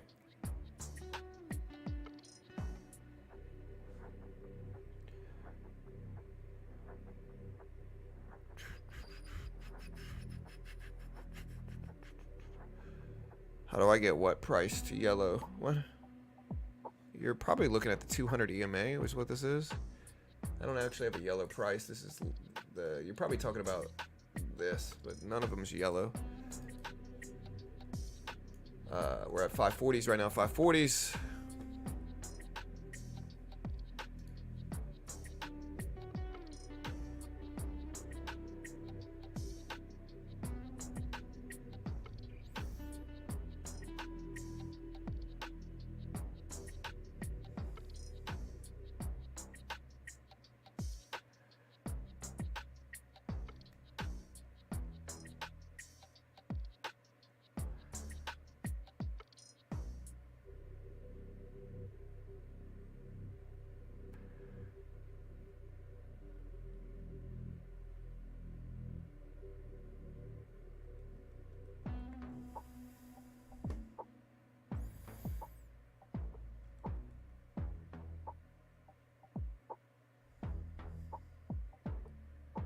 All right, guys, we got 12 minutes.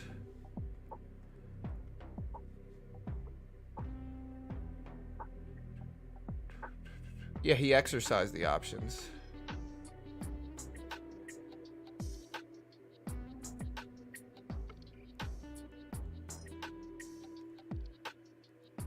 Yeah, look, guys, you could not like GameStop, but it doesn't mean you gotta, like, you got some people that just, you know, if you don't like it, just don't buy it. You know, it's okay. But yeah, yesterday, Roaring Kitty exercised 4 million shares with the delivery of T1, which is today. He now owns 9 million shares, up from 5 million.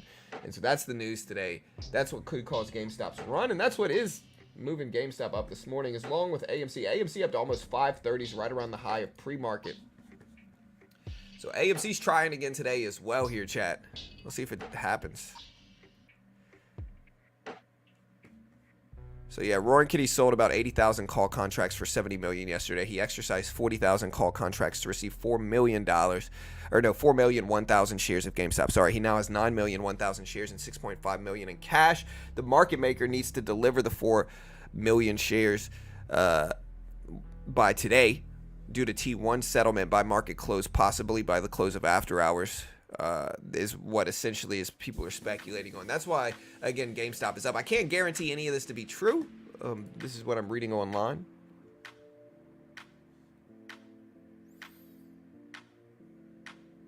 Yeah, that's what I'm saying. Like, look, you can dislike GameStop, but like hating the stock is a different thing. Like, that's too emotional, you know. I mean, trade how you want to trade. Like, the stocks you like, and don't buy the stocks you don't. But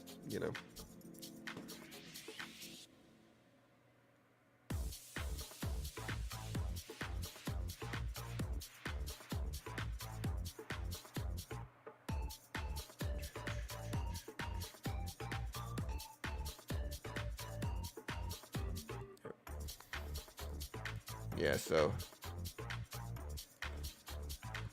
And they have, I'm going to just change this because it might be the market maker. I'm not a big options guy, but it might be.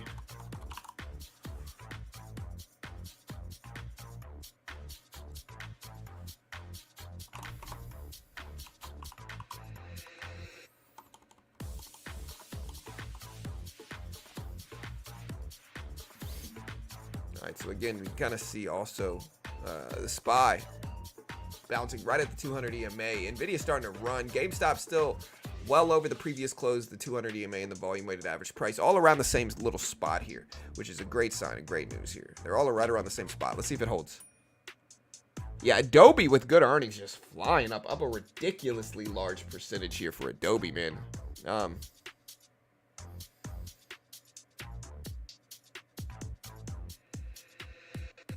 Yeah, not the broker. What I meant, the market makers is who has to fill the order, is what I mean. Whichever one you guys want, whichever one you guys want, hippie.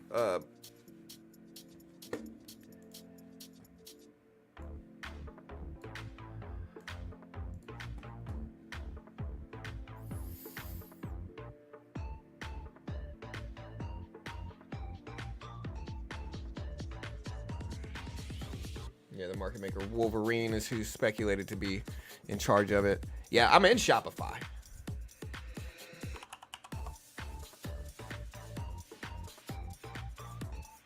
I'm in Shopify. Probably take a little bit off here. Just a little piece. Yeah, we just cut a little piece of Shopify. Just because we can. We're already up so much on it. Might as well take it. Right?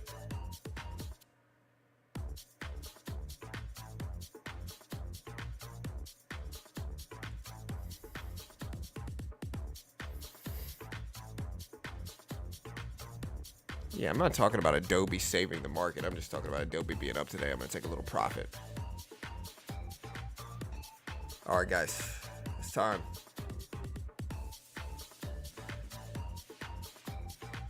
Yeah. Again, Nvidia just broke over the 200 EMA over the volume weighted average price. Will this bring strength to markets here? Look at Nvidia shoot up over 130s here. Nvidia with a big climb back up. Will it save markets, guys? Will it save markets? Last Friday, GameStop opens high, then falls. Is that what you're seeing since it's up in pre-market? Well, what we're seeing is hype. Okay, gotcha, Detra, my bad. But yeah, what we're seeing now, again, if you read what's underneath me, the news is that Roaring Kitty yesterday exercised 4 million call options. And so if you don't know what options are contracts, right? Call options are contracts like allowing somebody to buy a certain amount of shares at a certain share price. Right. And so 4 million call options are going to be exercised, or were exercised yesterday. And because of T1, they have until today.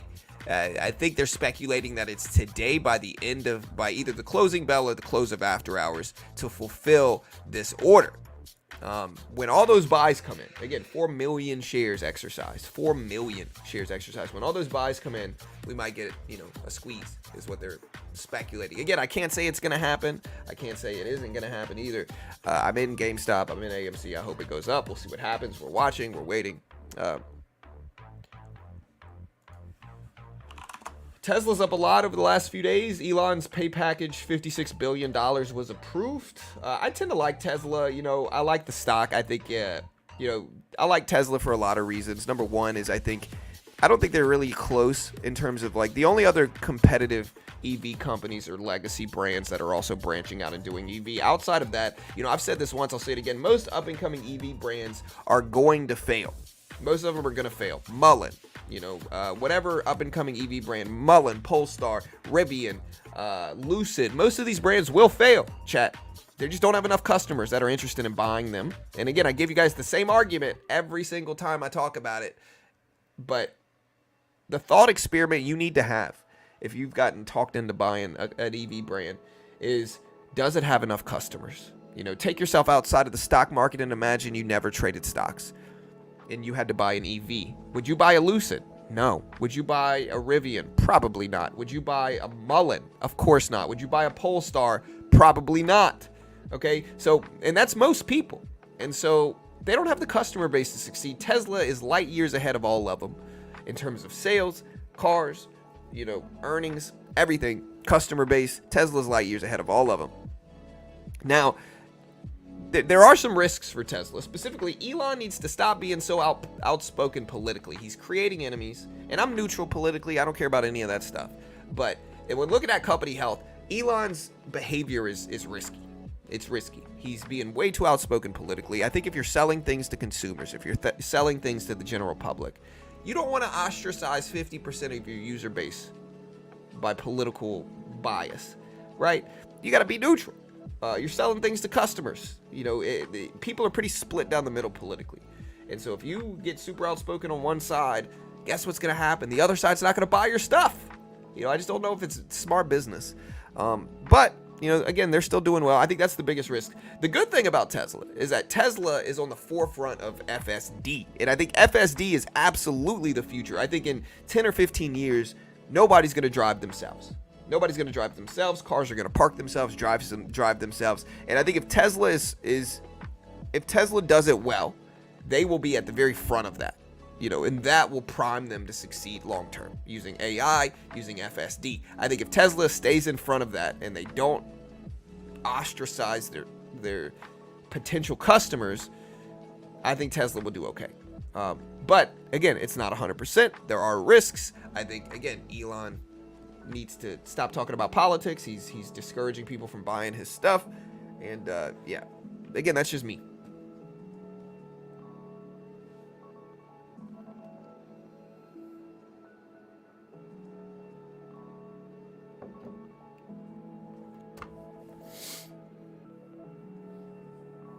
Yeah, Legacy's their only competition. And what I mean by that is like Honda, Toyota EVs, stuff like that, right?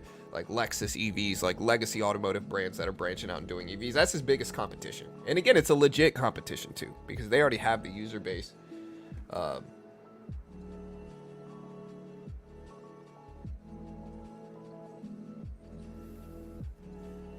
Yeah, he needs to grow the business, stop talking about it.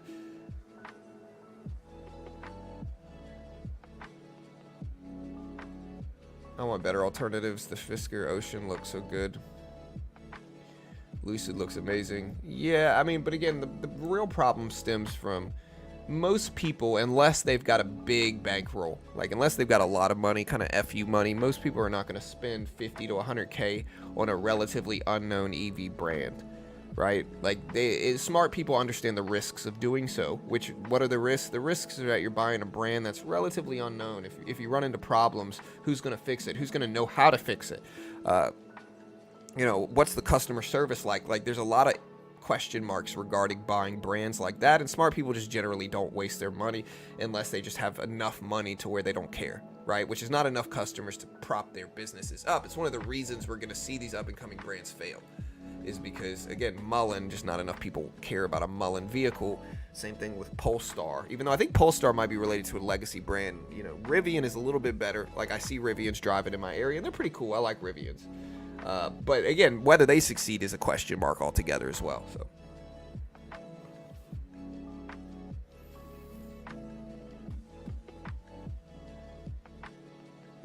yeah, with Tesla's ahead of everything. Yeah, somebody said the problem is gasoline is like water in some places. Yeah, 100%. But my argument for EVs is simple. There's two main arguments on why EVs are the future. And again, big oil runs the world, so of course they recognize EV for the threat it is to big oil, and they want other people to not like and I get it, I understand. I used to race cars. Like, I love internal combustion engines and the feel of a motor behind the gas and like all that stuff. Like, I love that, I really do. I was more of like a tuner, JDM, Honda import guy, but I understand it. The problem is that EVs are so efficient. They drive themselves. They mesh better with technology. The mileage implications are there. They're faster, And And so that's pretty like in terms of efficiency. And again, I know we're gonna have some people that are like, oh, they're bad on the environment to produce. 100% import export prices dropping in 30 seconds. They are bad on the environment to produce. I'm not talking about environmental implications. I'm talking about everything else efficiency wise outside of production. They're faster, more efficient, mesh better with technology. Some of them drive themselves. They're quiet, you know. Better emissions everywhere. They're better. All right, guys. Import export prices drop right now. We'll see what the SPY does here. Here's the SPY on the right side, and yeah. So here's import export prices. Import export prices are out. They showed up at minus 0.6% for export, minus 0.4% for import. Yeah. So again, import-export prices, minus 0.6% for exports, minus 0.4% for imports. Market moved a little bit. Again, this is not a big report. That's why I'm not really titling the stream it. I see something about a Fed monetary policy report this morning.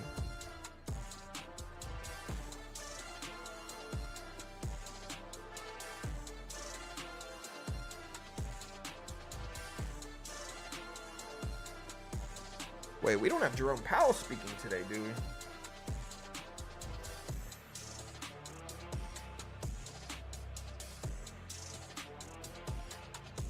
Wait, it's saying that the Fed's monetary policy report is today at 11? I don't think that's true.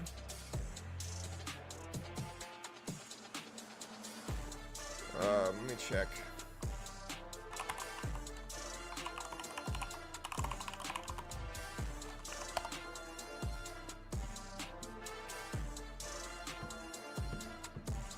It's usually semi-annual, but I don't think it's today.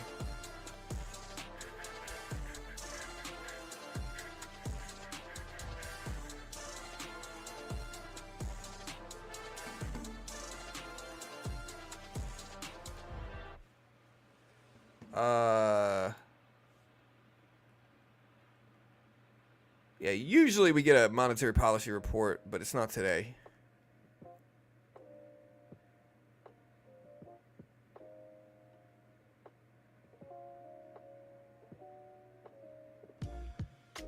I'm wondering when the semi-annual monetary policy report to Congress is going to be.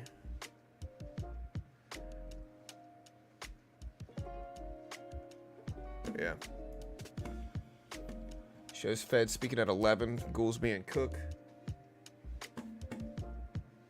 Yeah, I mean, I see Loretta Mester, Austin. So Cook is speaking at 7, Austin Goolsbee speaking at 2 p.m. Mester speaking at 1:15, and that's it. And then we got Cleveland Fed President Mester at 8:30 right now. So, but those are speaking much later on today. Can y'all not hear me? Is the volume too loud, chat? I'll turn it down a little bit.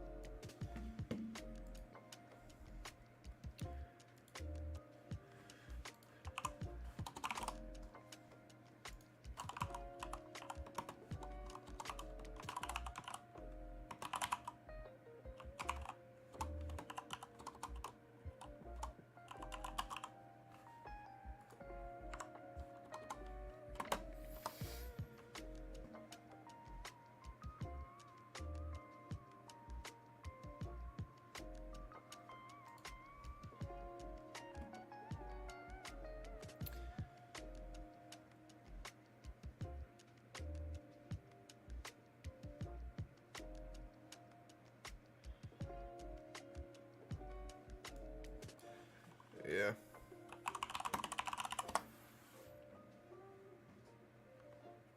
All right, so there's been a surprising increase in import prices on goods, which is kind of hard to understand. According to Jerome Powell, in May, import prices for non-automotive consumer goods declined 0.2% over the last 3 months, off 2.1% and flat over the last year. Interesting. All right, guys, so look at GameStop holding support at the volume-weighted average price.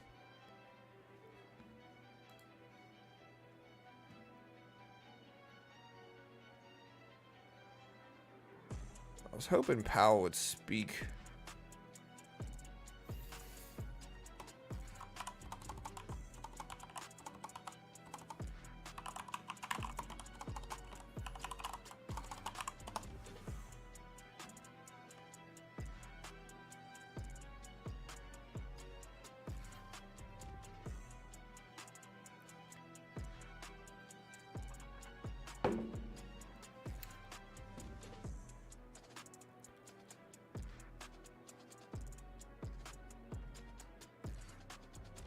Yeah, I was hoping the monetary policy report would be scheduled today. Nvidia's spiking up a little bit, but it's still pretty flat. Look at GameStop up there at 2970s.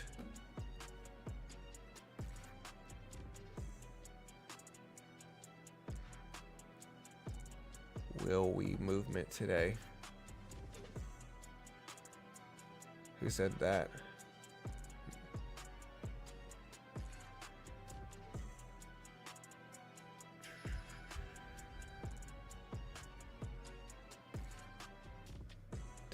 Did I have a typo? Oh, yeah. Okay, so you found the one error in my post here. Congratulations. I know you looked hard for it. What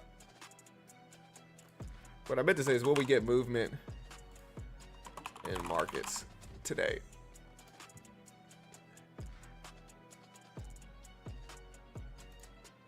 Here you go.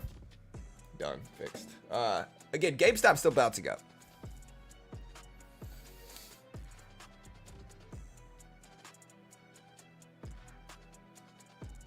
SoFi going down. I think I'm still in. Am I still in SoFi? Yeah, I am.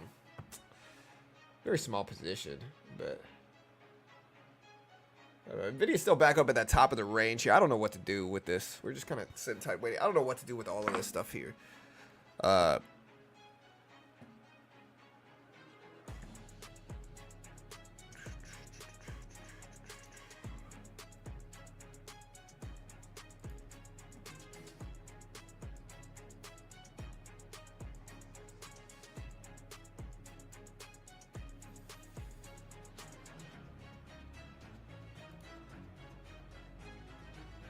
Yeah, so main chat is open.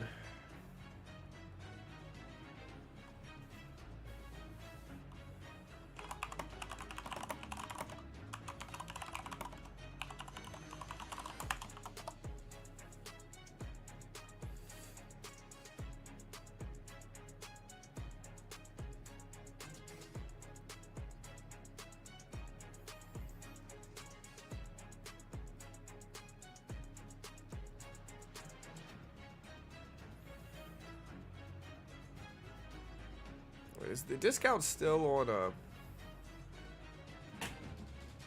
yeah, so look at Nvidia break highs as well. Hey baby, how you doing?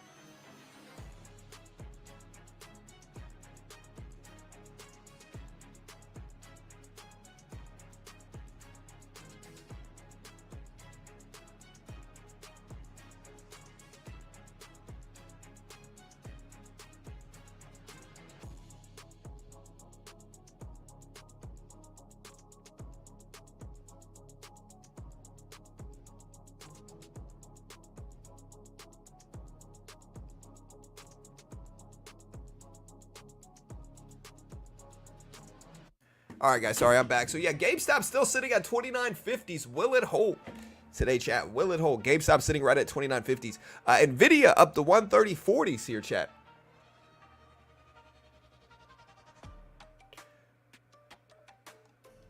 Yeah, hit the subscribe button, guys. Hit the notification bell. I appreciate it. Thanks so much. We are going to throw this thing in sub-only mode. So, if you haven't already, subscribe here, team. We do this live for free every weekday. Live right here. We don't sell anything. We don't sell a course. We don't sell a service. We don't claim to be even a good trader. Smash the like. Hit the subscribe. We appreciate the love. Thanks so much.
It's not letting me type. Why not?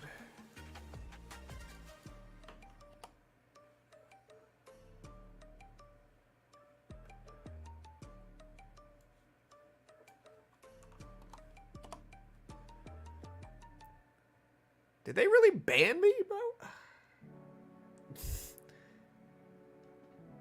So we can assume the dashboards will be updated end of day since its server never updates midday.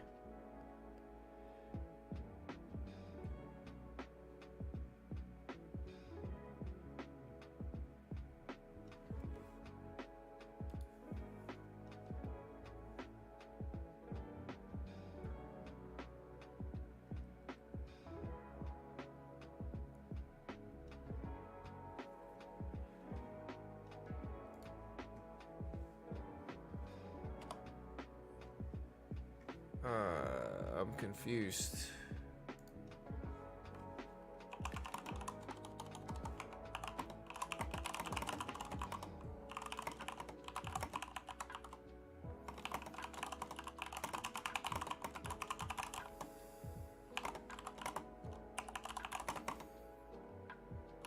All right, guys.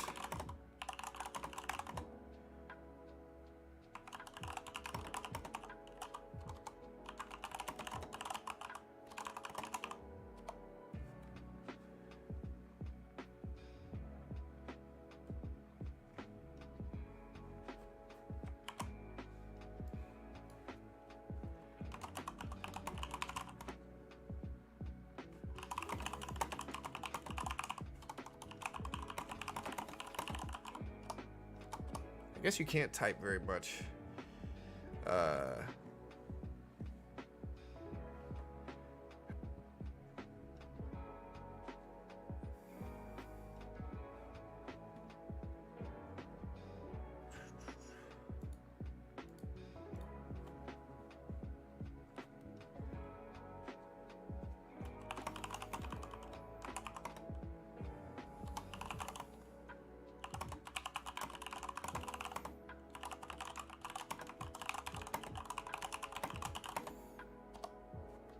All right, anyways, this thing going through. Anyways, Chad, did Kitty buy shares of the market open?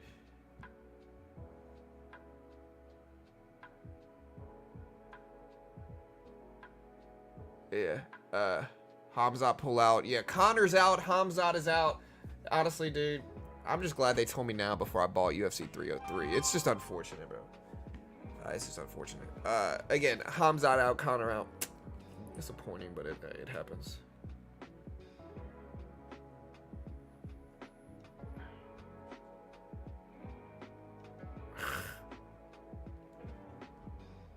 Bro, does anybody really fall?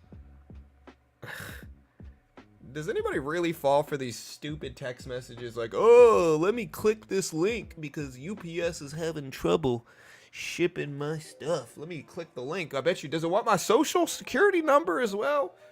Get out of here. How dare you try to, yes, it's spam reported. Block. Freaking ridiculous, man. Who falls for this stuff? If UPS ever sends you a message saying your package can't get delivered, and they send you some random weird link, do not give them any of your information. They're fishing for data. You know, I'm not a grandpa, guys.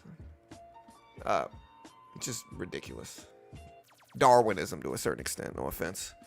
Yeah, kids and the elderly, 100%.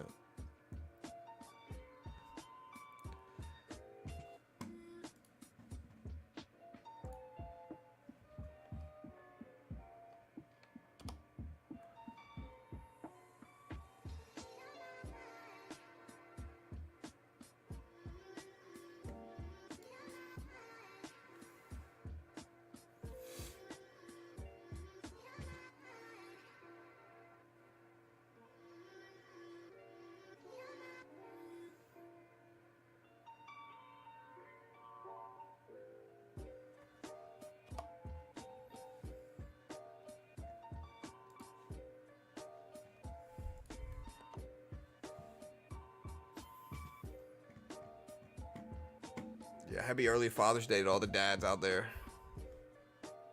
Took a CC info? Of course they do. Yeah. I've got an Ember in mind. I just need your social so I can sign it over to you. Yeah, no, man. Listen, dude. What about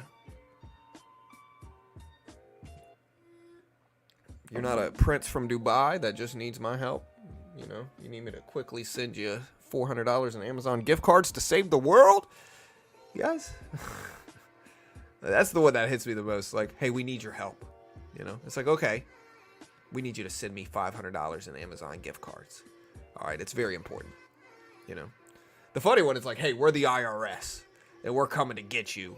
The only way you can get out of it is by sending us $500 in Amazon gift cards today and Walmart gift cards right now.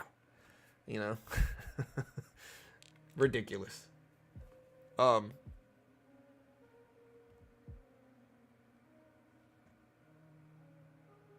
RSI just shows extension, William.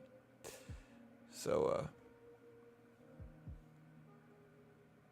Neo is overseas EV company. I don't know enough about it. I'm skeptical. You know, yeah. Overseas EV, I'm skeptical. You know.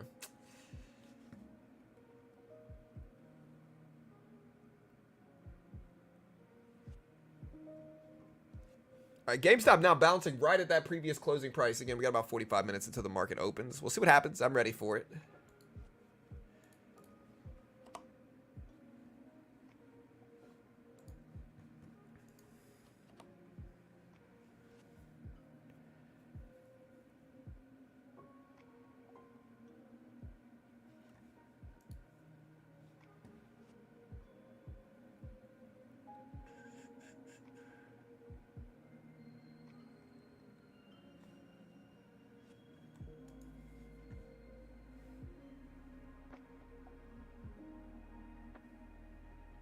Yeah, people are really susceptible, man. Like, again, confirmation bias.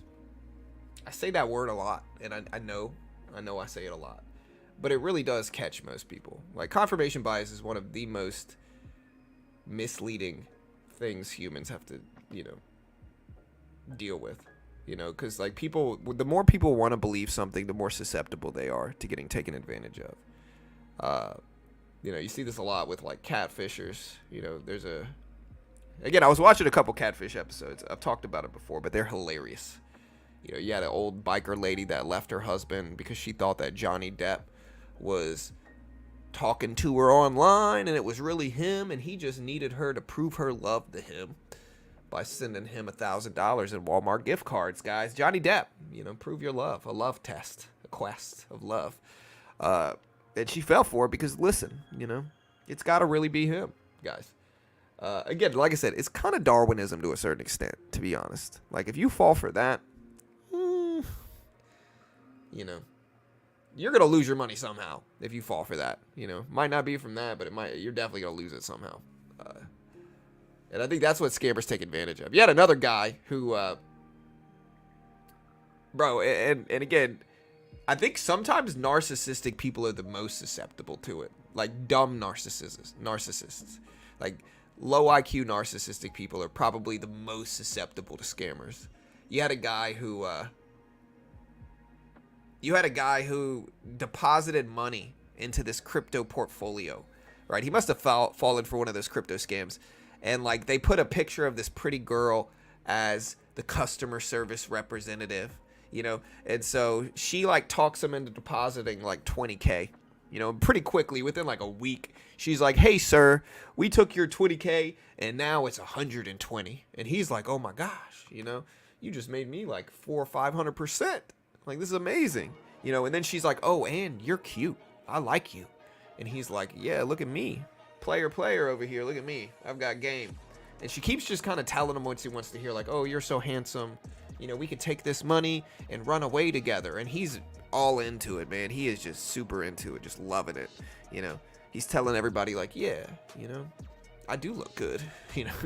And pretty quickly, and then he tries to withdraw the money. He's like, hey, let me withdraw this money. I'm going to take you out on a date. You know, we're going to get married.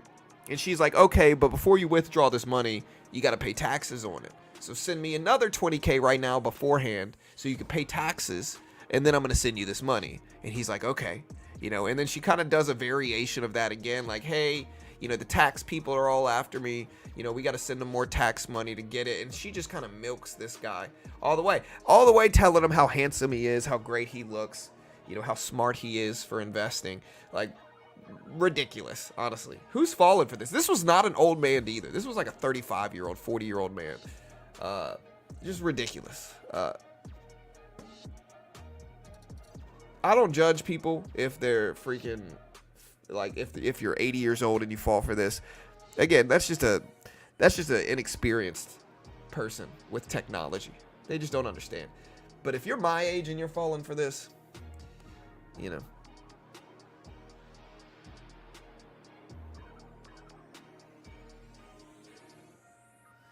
Oh, for sure, confirmation bias. Everybody deals with it. Yeah, lonely people for sure.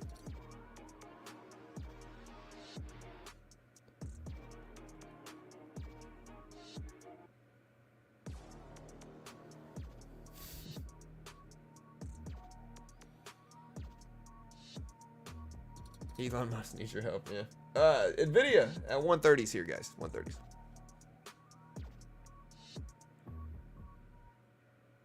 The old girlfriend experience scam. And again, I do believe it's loneliness. Again, I watched that documentary we talked about yesterday. It's called Control Alt Desire. Look at Gamestop, guys. Almost back up to $30 a share. Bouncing right at the previous closing price. Holding green. Let's see if it continues. It's trying. Here, Chad. It's trying to go. But no, I watched this documentary called Control Alt Desire about a guy who got really addicted to this cam model from Bulgaria. And ended up like stealing money from his parents and doing all this crazy stuff, dude. Terrible things. Because he was just so lonely, you know. And what happened was that like he developed this persona on the site, on the cam site. So people thought he was like this rich, wealthy guy that, like, you know, and even she was like friendly with him, like messaging him because she thought he was wealthy. Really, he was a dude living in his mom's basement, stealing money from his parents. But he was so addicted to not only the interactions with the girl, but also like the attention that he got on that website because he was kind of pretending to be somebody else. But yeah, a lot of it's loneliness. This is Thinkorswim, TD Ameritrade. Yeah, with AI, it's going to be even much worse. They're not even going to have to be personally messaging anymore. They're going to be able to just use AI to do it. Are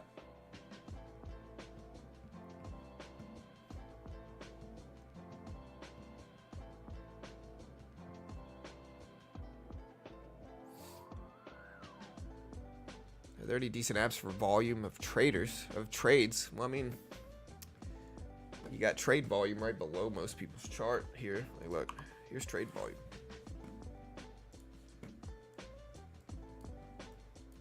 You know, that'll give you a pretty good understanding of how many trades are going through. Yeah, I'm using Quant Tower and TD Ameritrade.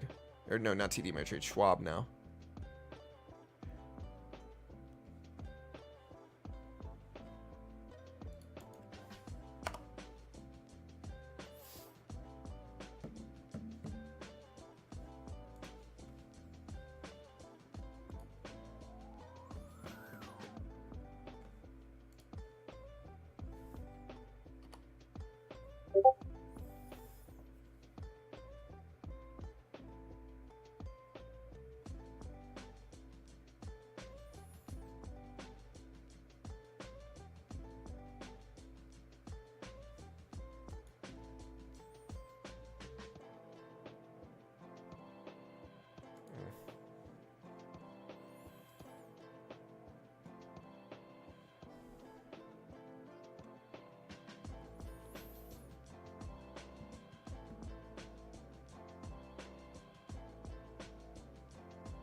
Does your lot size vary per trade, or do you keep it standard? It depends.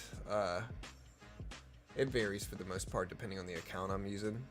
So some accounts I'll take much larger size, some accounts I'll take much smaller size, but it depends on what's going on, what the day is looking like, what the trading situation looks like for the day and stuff like that. So sometimes you need to just go out and, you know, meet a girl. Yeah, I think a lot of people are so afraid of rejection that they don't ever put themselves out there. I know a lot of people that are so afraid of rejection that they refuse to put themselves out there. And I think, ironically, it's pretty easy to, even regardless of how you look, who you are, it's pretty easy to find a partner, a spouse right now, because of the internet. The internet can be a good and bad thing. Right now, it's very easy.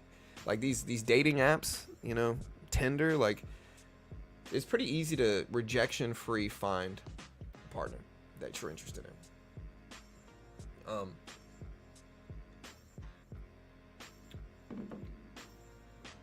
You know, and so I think with that, it's just really smart to, yeah, I think it's really smart to use the internet to, if you're single, to find people to be with. But again, a lot of people just don't ever put themselves out there. That's the real problem. It's like they're so afraid of rejection that they just never put themselves out there. And then the longer that goes by, the more afraid of it they are. They get comfortable. They never end up leaving their house. They end up just kind of sitting at home, never being with anybody, never trying. And again, even for people that are conventionally attractive, you're going to get rejected, you know? So that's life. Yeah, AI impersonations are getting bad too.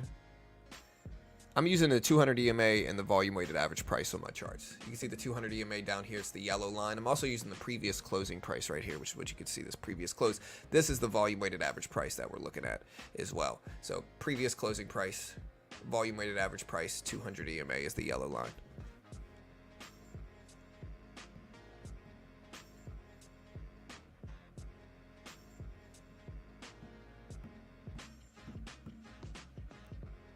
How we end up talking about this? Because we're sitting here watching markets. NASDAQ has been very choppy. NVIDIA's been choppy. SPY's been mostly flat over the last few minutes. We're watching even Gamestop. We're just trying to fill the void of time. I'm answering the chat's questions.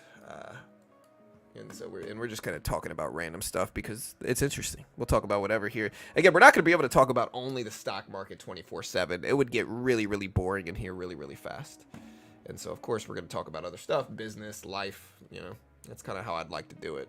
Makes it more interesting for me. If I'm going to spend hours here every day, I'm not going to just only be able to talk about the stock market or trading in general.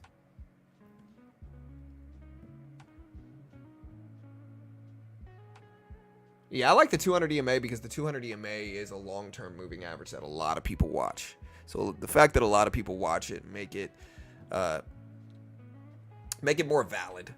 The less people that watch it, you know, you got all these small variations of moving averages that I think are less effective versus the long-term variations that most people are watching. Same thing with the VWAP, is that a lot of people watch the volume weighted average price, and so that makes it more valid, more influential, because the more people watch it and base their trades off of it.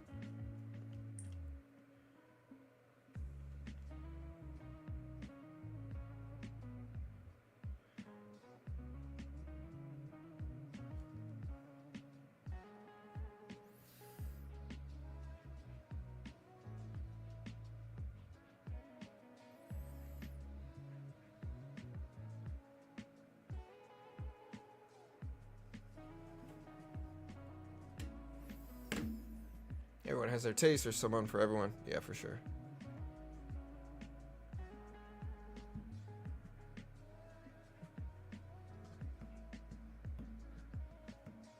Well, rejection is easier, but I'm sure it's hard for some. I met my partner through an app, made it easier to find who I connected with, you know, rather than all that time in person.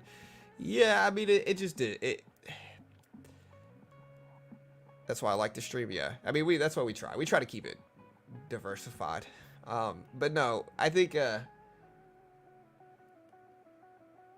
it's tough, but I think people have to just put themselves out there.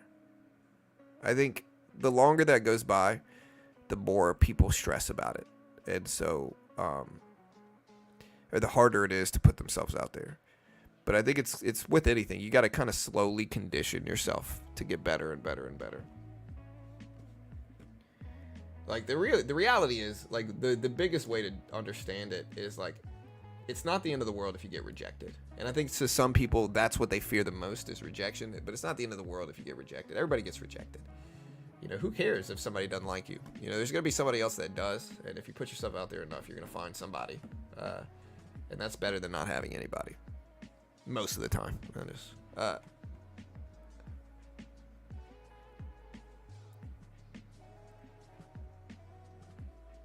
I mean, it depends on the time frame you're looking at, Justin. He said, which 200 EMA is best? The 5-minute, the daily, the weekly, whichever one if you're looking at short-term price action, you can look at the 1-minute chart or the 5-minute chart. If you're looking at longer-term price action, you can look at, longer-term charting. It just depends on the time frame of your trades.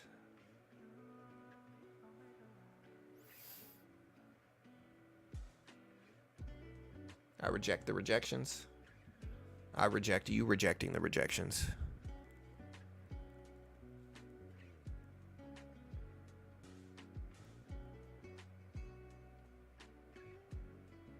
Number one most rejected person in the world. Yeah. Yeah, no, I agree. Radical. I think social media, flushes out the narcissist a lot of the time. And I'm not talking about I joke around like I'm the top 3 greatest ever, best looking, most humble. Obviously I'm sarcastic, but I think I don't know, man. I think social media just can kind of, it depends on how early people get started with it too. When I grew up, we didn't have social media. There was no such thing as social media when I was a kid. And so, pros and cons.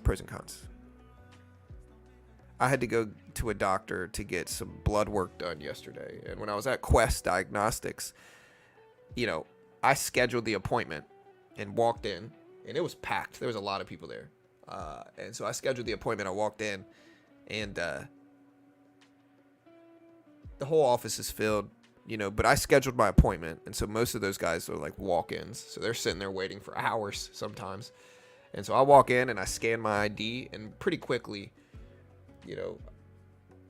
this old guy, he must have been 70 or 80, starts complaining about technology and about how you need to know it for everything nowadays, and about how his age was better and all this different stuff. He wasn't mad at me. He was just frustrated with having to wait so long. But, there's pros and cons. Technology can be a beautiful thing. And again, that's really what we're betting on in the stock market is technology. Technology over time gets better and better. Your job, if you're investing, is to keep up with inflation, but also find out what the next big thing is. Try to get in early. Some examples of this historically are automobiles, the internet, even though there's been major crashes around these tech growths. AI, of course, you got cannabis stocks, you got construction companies, different sectors of that. There's a lot of big emerging markets that are going to grow crazy big. And it doesn't happen all the time, but your job is to try to get in early. With AI, the question with all these AI stocks is, are we early? I don't know. I think AI is that big thing, but I also think a lot of these AI stocks are up crazy amounts, specifically Nvidia, post-split at 130s right now. Gamestop's still over the previous closing price. We got 25 minutes until the market opens. We'll see if we get some good action there. But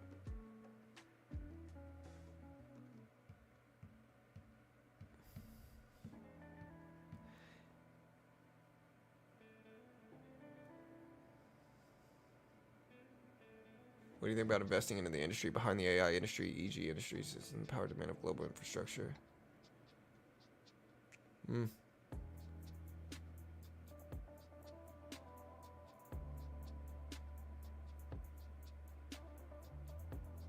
Yeah, I don't know. I'll have to look at some of those. Michigan consumer sentiment prelim affect gold? It might a little bit. We don't know.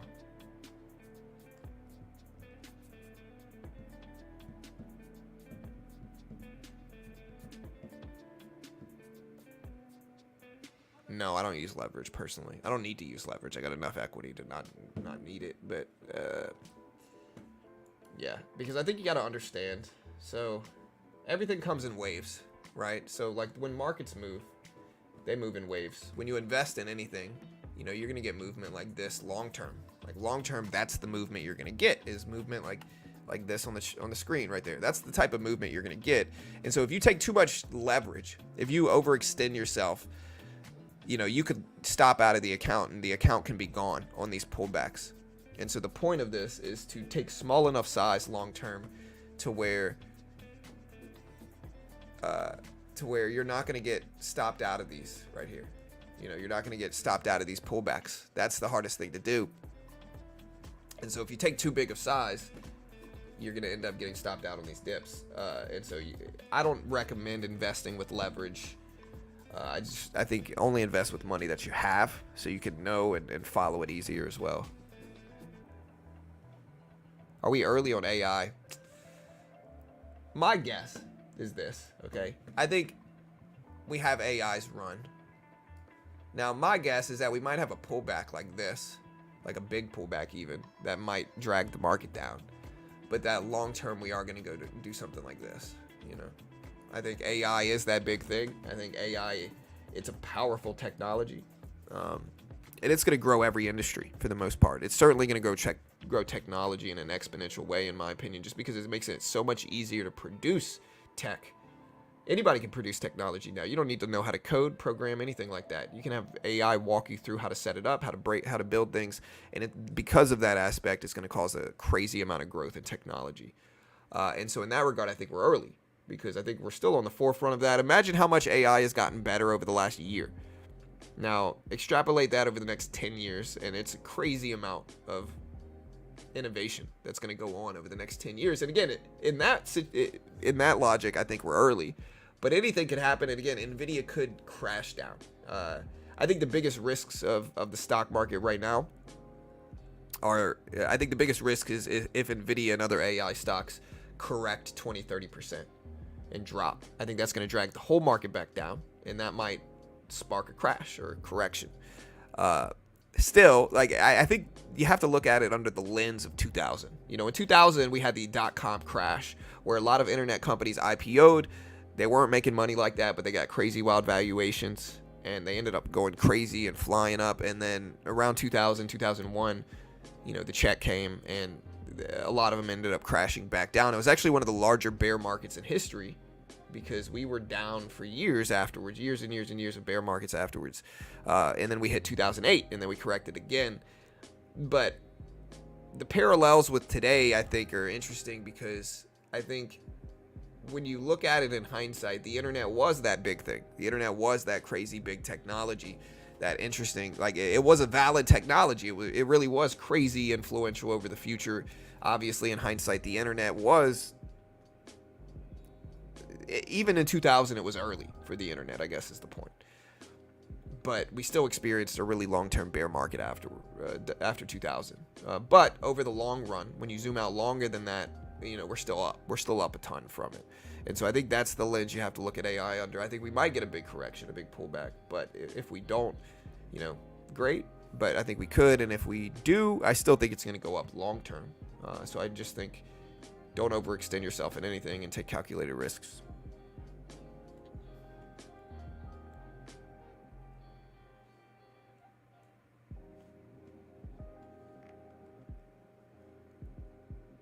Yeah. All right, guys, we got 20 minutes. 20 minutes. We got about 700 people here live.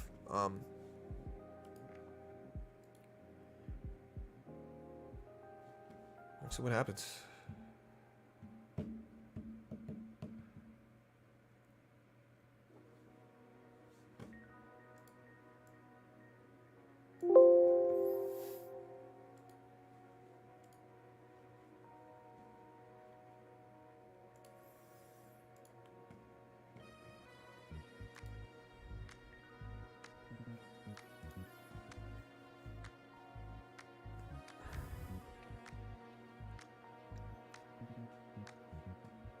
Yeah, Adobe up a crazy amount from earnings as well. It's up 25%.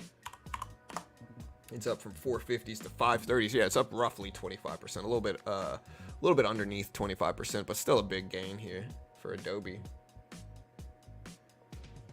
Will it hold is the question. I don't know. I'm definitely not buying it up here. It's too late.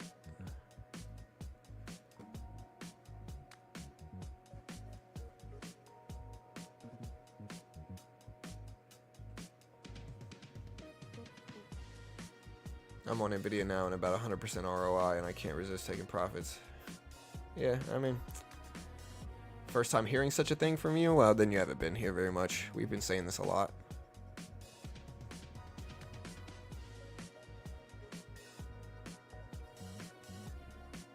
Yeah, well, it's from Adobe's up, not in 30 minutes. It's up 25% in about. Oh, well, yeah, originally it did rip up yeah, but it's from earnings. Like, you got to understand, this is the earnings report coming out. The earnings report dropped in after hours yesterday, and that's what pushed Adobe up. So that's not unusual for a quick gain to happen short term on earnings. But that's what it was earnings. What do you think of Netflix? I like Netflix. I'm in Netflix. I'm green on it. Our average price is $5.70s. You know, people end up hating this Netflix, but I do believe like Netflix really is that big company that is going to be stable. I think when you look at it, I think the signs that the reason I bought Netflix and I've been kind of buying and riding Netflix up for the last few years really is because when you look at the content Netflix is producing, you know, big movie studios, it's building its own movie studio. It's creating its own movies. Its own movies are getting better and better and better with higher and higher quality actors. Yeah, it's starting to debut live content as well. So live content is starting to debut, which is the next step in it. And so, yeah, Netflix is evolving. And I think that evolution is something that's very obvious and it has caused it to increase in price a lot. That's why I've been riding it up. And again, I know some people hate Netflix or whatever, just kind of like they do a lot of media companies, but yeah. You're the best, buddy. Hope you're around for a while. Thank you. Hey, thanks, Joseph. I appreciate it, man. Thanks. What's up, G? Tech. What's up, dude? What do you think about Volkswagen and Apple? What about them? Apple's up a lot short term. Apple's one of my favorite companies to invest in as well. You got some people that just bet against Apple. I think it's silly. Betting against the strongest companies in the world is silly. You know, there's such a low edge and low reward for doing so that I just wonder who gets wrapped up in that stuff.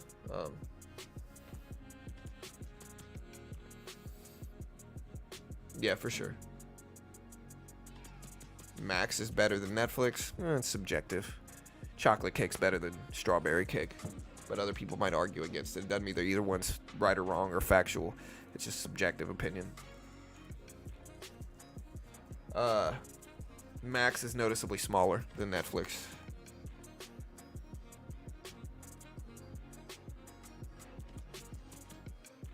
Yeah, I don't think, again, I agree with what Joshua said. You know, I don't think Netflix is at any risk because of AI.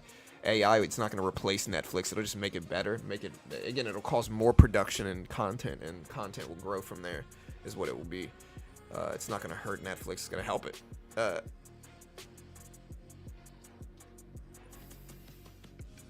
Adam says, thanks for the conversation today, bro. I appreciate it. I got to get on my terminal. Keep them. We going to the moon today? Hey, yes, sir. We'll see. I hope we do, man. Let's see if we do. We're at 29.20s. Nvidia dipping down a little bit, though. We'll see if this drags the market itself down. SPY very flat. Look at this choppy action leading into the open today. It is Friday, but again, look at the sideways neutral activity. We're just not getting much good-looking stuff here.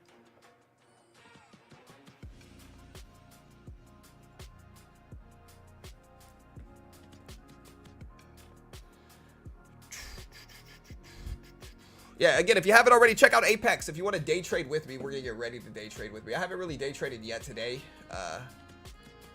but we are going to day trade today some.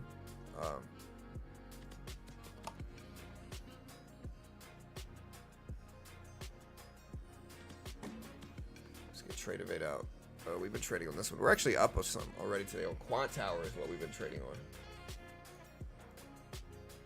Yeah.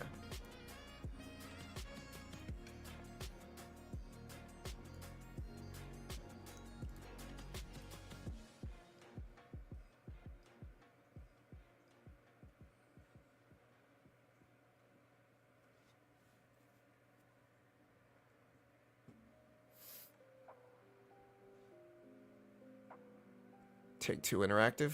Yeah, they're solid. Yeah, we'll see about Gamestop. I'm hoping it runs here. Again, the opening bell is here. You can see Gamestop at $29 on the right side.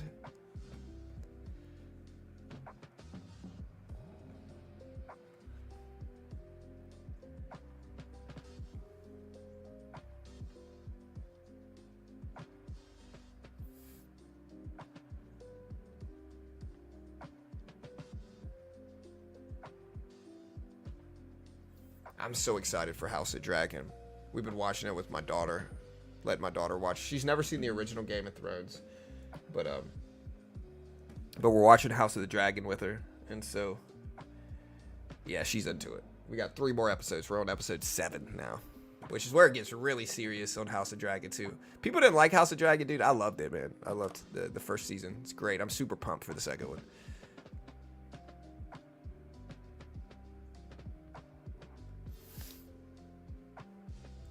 Yeah.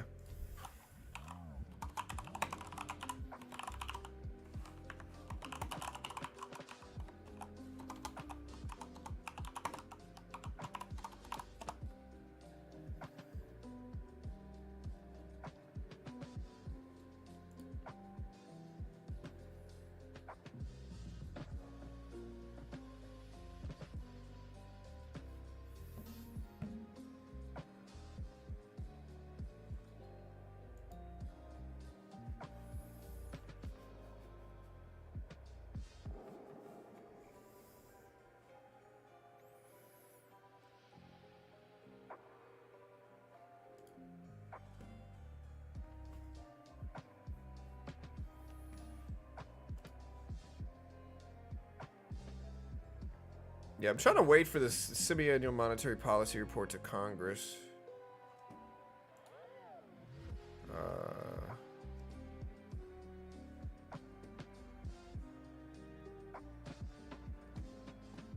I'm trying to see when the next one's gonna be.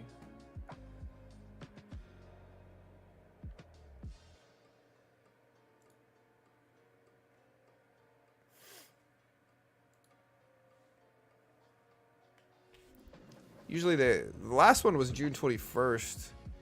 And we got Powell testimony here. I know he's supposed to speak next week. Or maybe it's the week after next, but I'm wondering when they're going to schedule the meeting.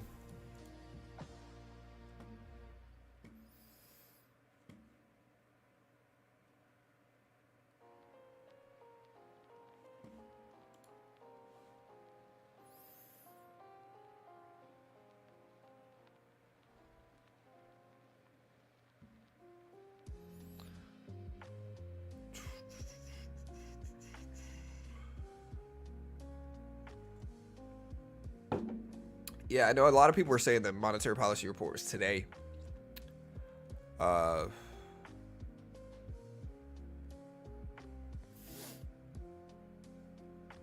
the 18th, we got the economic outlook and monetary policy. Had a conversation with Federal Reserve Governor Adriana D. Kugler. Is the market open on Juneteenth? Next Wednesday? Stock markets and others? I'm not sure. Yeah, no, it starts Sunday. So it's coming out Sunday night at it's coming out Sunday night at like 9 a.m. or 9 p.m. Eastern is when it comes out. So 9 p.m. Eastern is when it drops.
No? Okay, gotcha.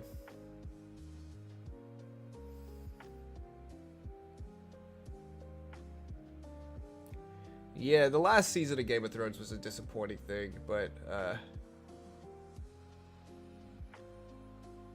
I still liked it. I still like Game of Thrones. The only problem, I liked the ending. I liked season 8, aside from the last couple episodes that felt rushed, unfortunately.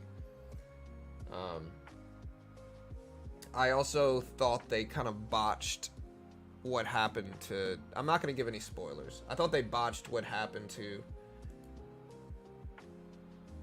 one of the main characters.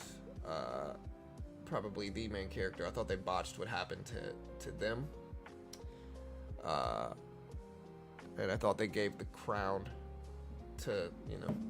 I was disappointed with who they gave the crown to. But, with that said, you know...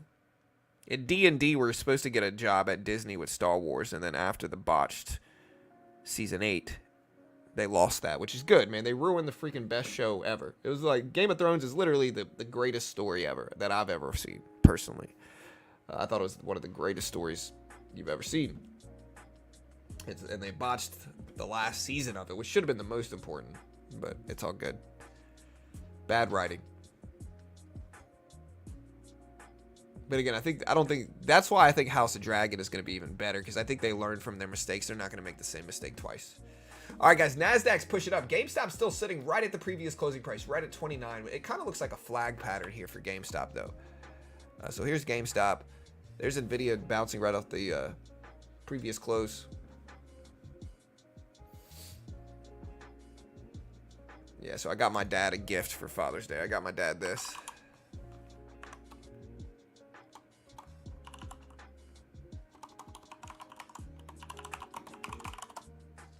I got my dad this watch for Father's Day.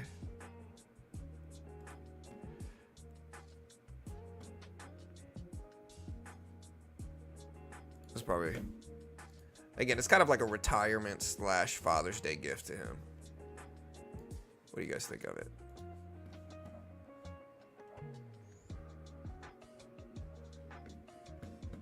It's pretty nice, right?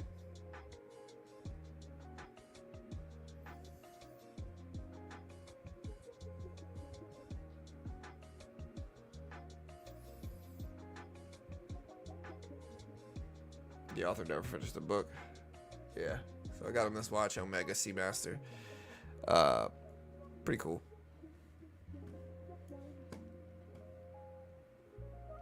Hey, later, Freddy.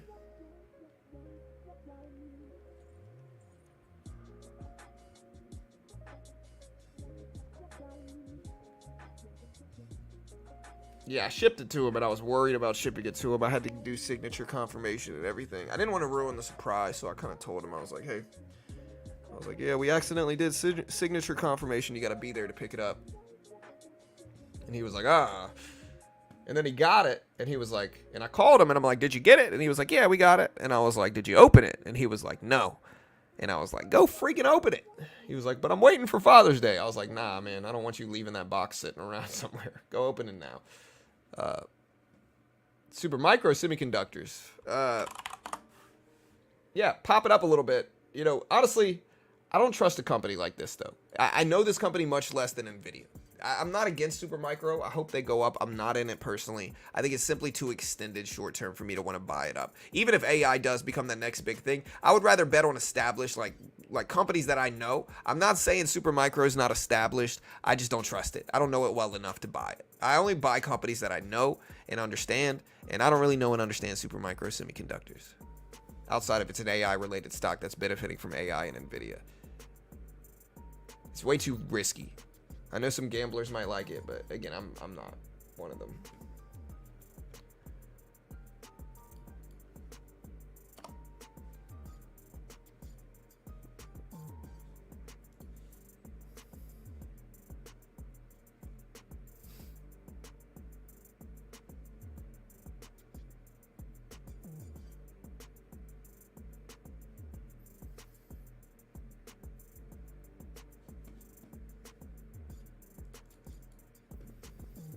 NVIDIA did spike up a little bit, though, testing that 200 EMA VWAP level. It's just so choppy. Remember, guys, it is Friday.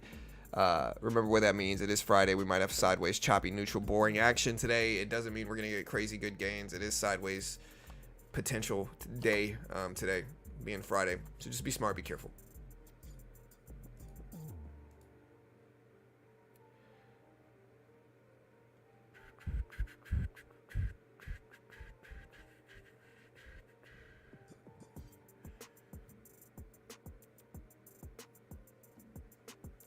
All right, Nvidia up there. GameStop moving up to the VWAP though. Let's see what happens at the opening bell. We got less than 5 minutes left. We got about 4.5, or we got about 4 minutes left actually.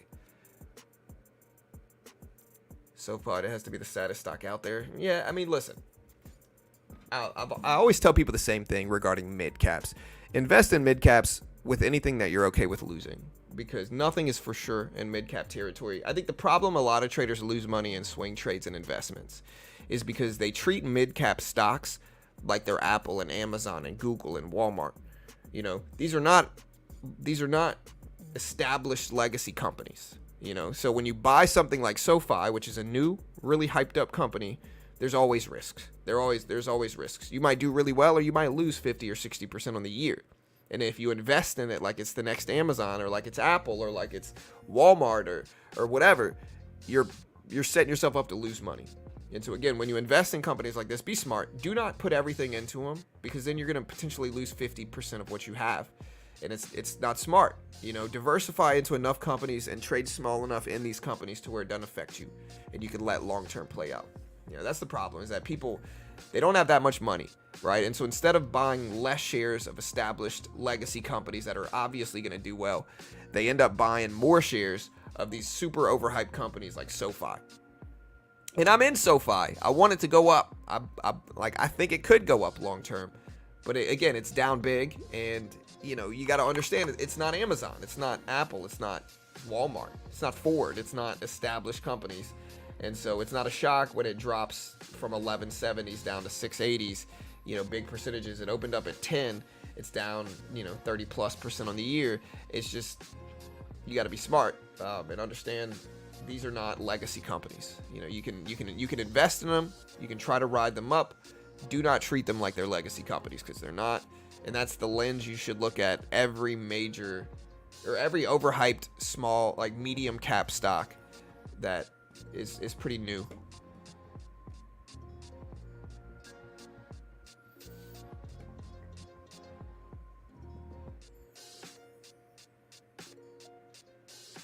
Berkshire, yeah. Yeah, my average price is in the 7s as well. It's a smallish position, but I'm in it. I want it to go up solo. Yeah, I mean, I'm not telling anybody to buy anything. Like, what I have in GameStop is stuff I'm willing to lose if it goes against me. It's not like I'm investing my life savings in GameStop either. I want it to go up. I hope it goes up. But again, I have the same train of thought with GameStop and AMC. You know, if I lose, all good. I hope I don't. I hope it goes up. But I'm not going to invest my life savings into it and potentially lose it. I just think that's it's high risk, high reward.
Wait, so on Wednesday, June 12th, did we have the semi-annual monetary policy report to Congress?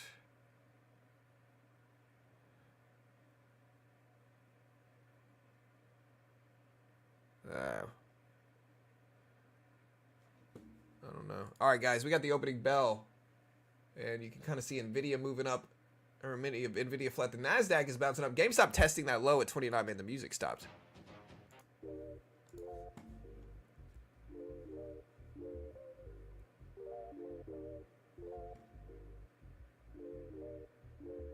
Yeah, University of Michigan consumer sentiment drops at 10. today. We'll see what happens with it.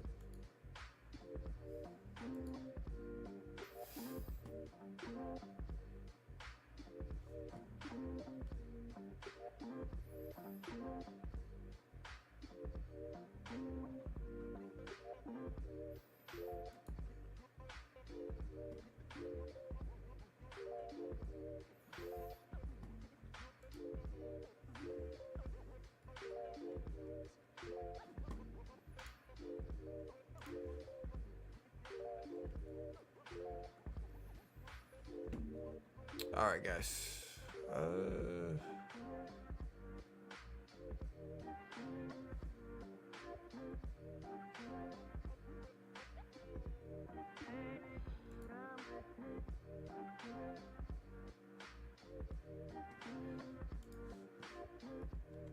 GameStop fighting back. Now technically green on the day. AMC ripping up. Unity's down. I'm glad I sold it this morning. I cut it this morning, and it looks like it was the right move. They might be shaking people out, though, but... GameStop testing the highs here. NASDAQ right at the highs, too.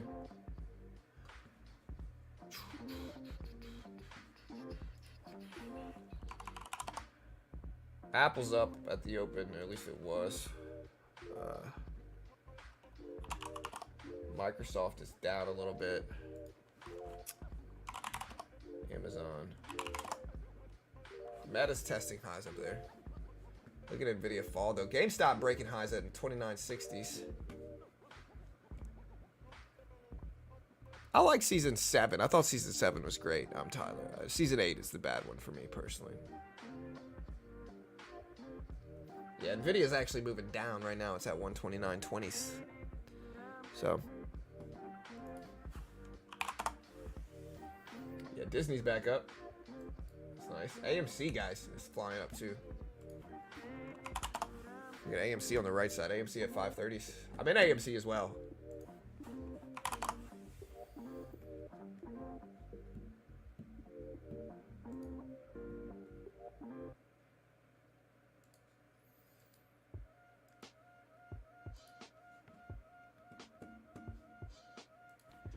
Yeah, but the Dixie is inversely correlated to the market most of the time. And so the Dixie is ripping up. That usually means the market's going to fall.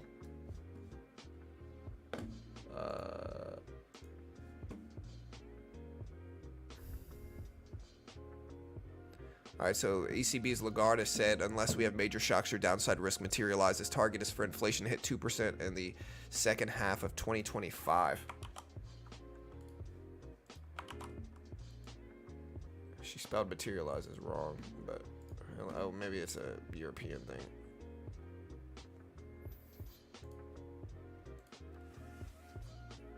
GameStop up there, chat. Very flat market open, to be honest. Very flat market open.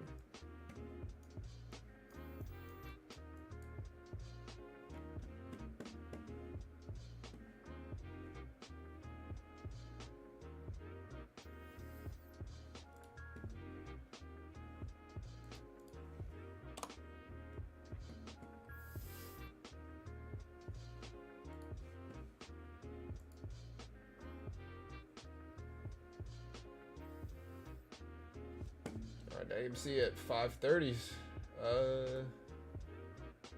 GameStop right at the VWAP here. Nvidia rebounding some on the day.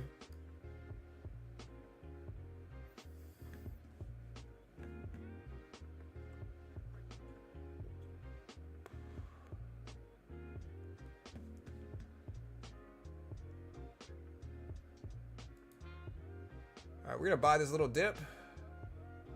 We're already up a bunch today. This is a different account, so I hope we don't get stuck in chop, but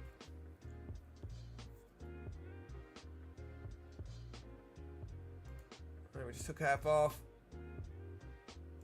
Just took out some more here.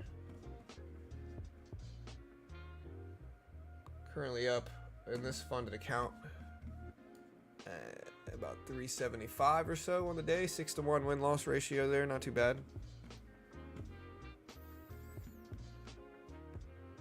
Now we're coming all the way back down. Yeah, I'm not telling anybody to buy anything, Chad. That's just not how we do things here. So.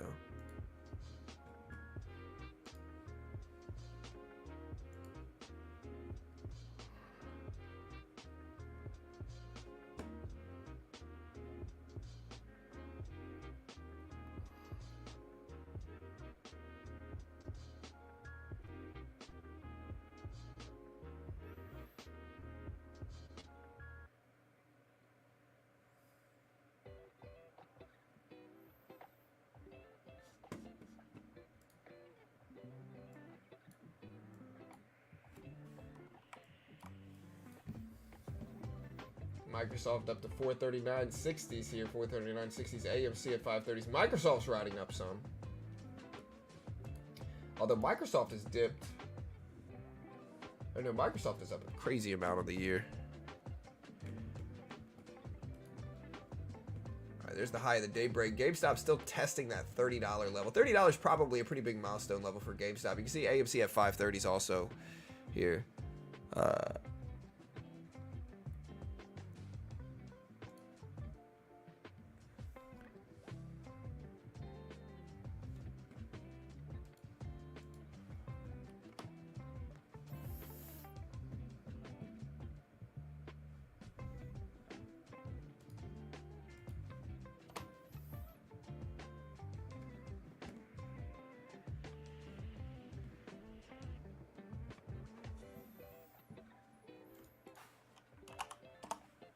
Yeah, we're sitting tight, breaking highs. There's GameStop over that $30 level. Did just break it.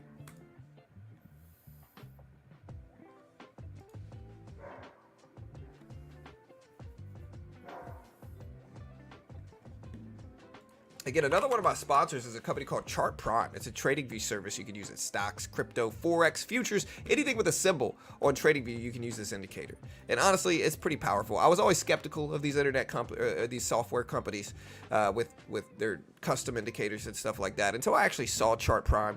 They sent me some. They sent me, an account, and honestly, again, I was genuinely impressed. Like if we look at it and just kind of back test it over the last day here, like here's just today's signals.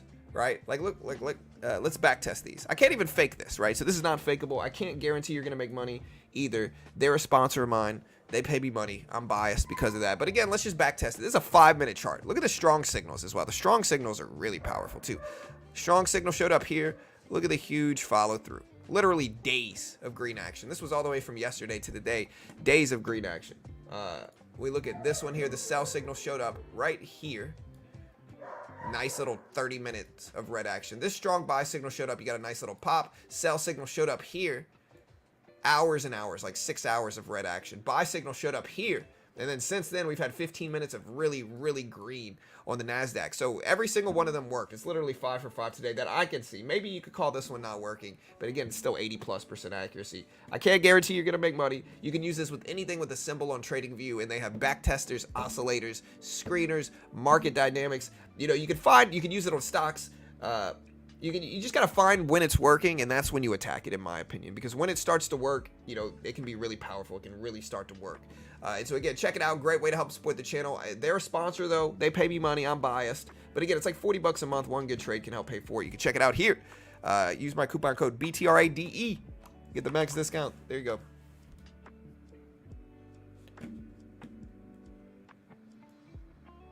Big NASDAQ run here. NASDAQ's pumping.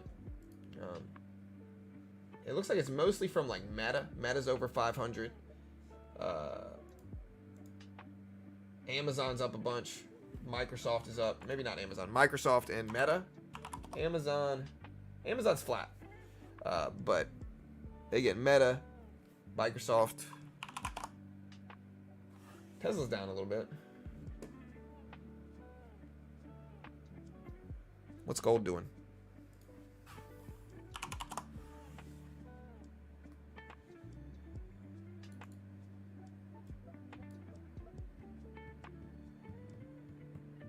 Meta up to 504s.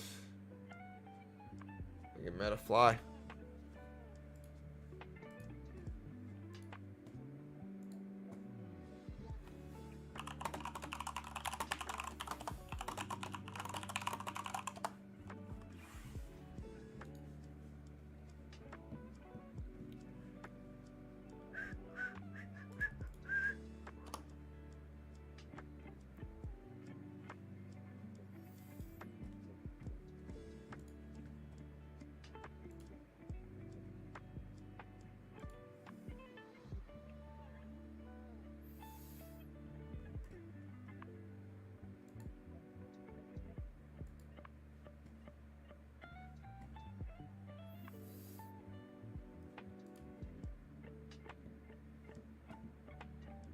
Robots are next, they're saying. Robots?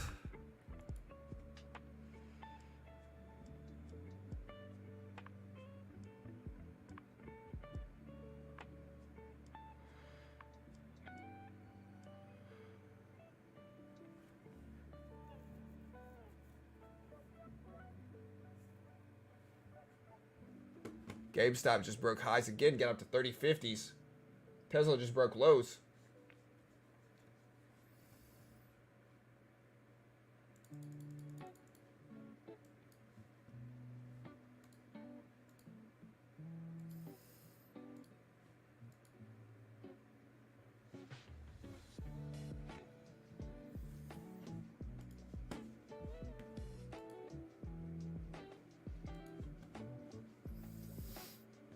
I'm not mad, I'm just disappointed. Yeah. Where's Apple? Apple's up again today.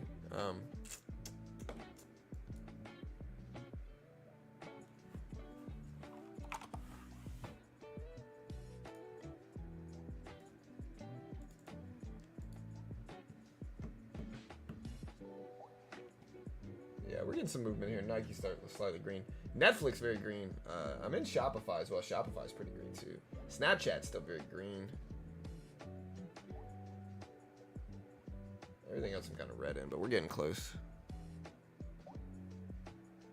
All right, AMC at the top. NASDAQ at the top. I guess I'm going to try shorting this.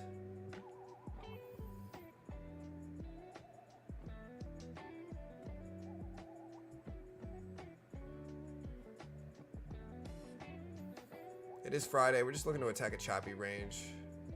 We're already up a ton in this account. 400 bucks. Yeah, so here's our gains today.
So we did get a little pop.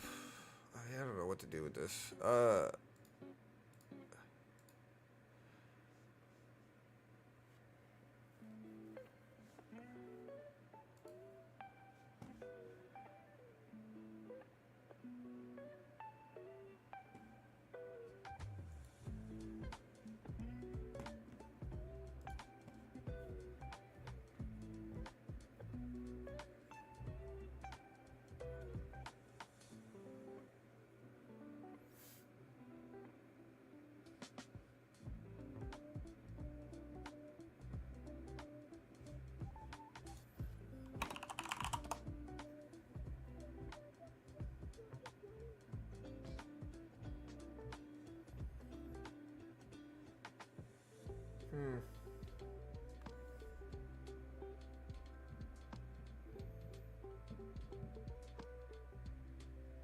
All right, so we did just break highs. Look at AMC and GameStop rip back up. We're almost up to 31s for GameStop. AMC all the way up to 50.5.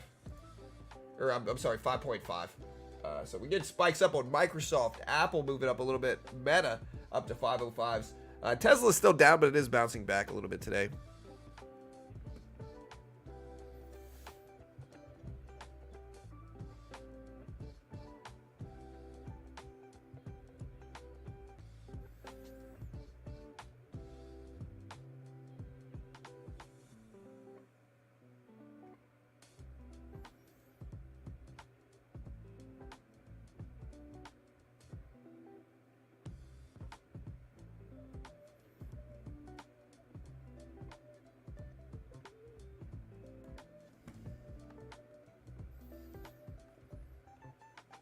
Yeah, so NASDAQ still moving. AMC strong. GameStop's a little bit quiet, honestly, versus what I thought. We still have all day, though, today, chat, so we do have all day, so I would stick around.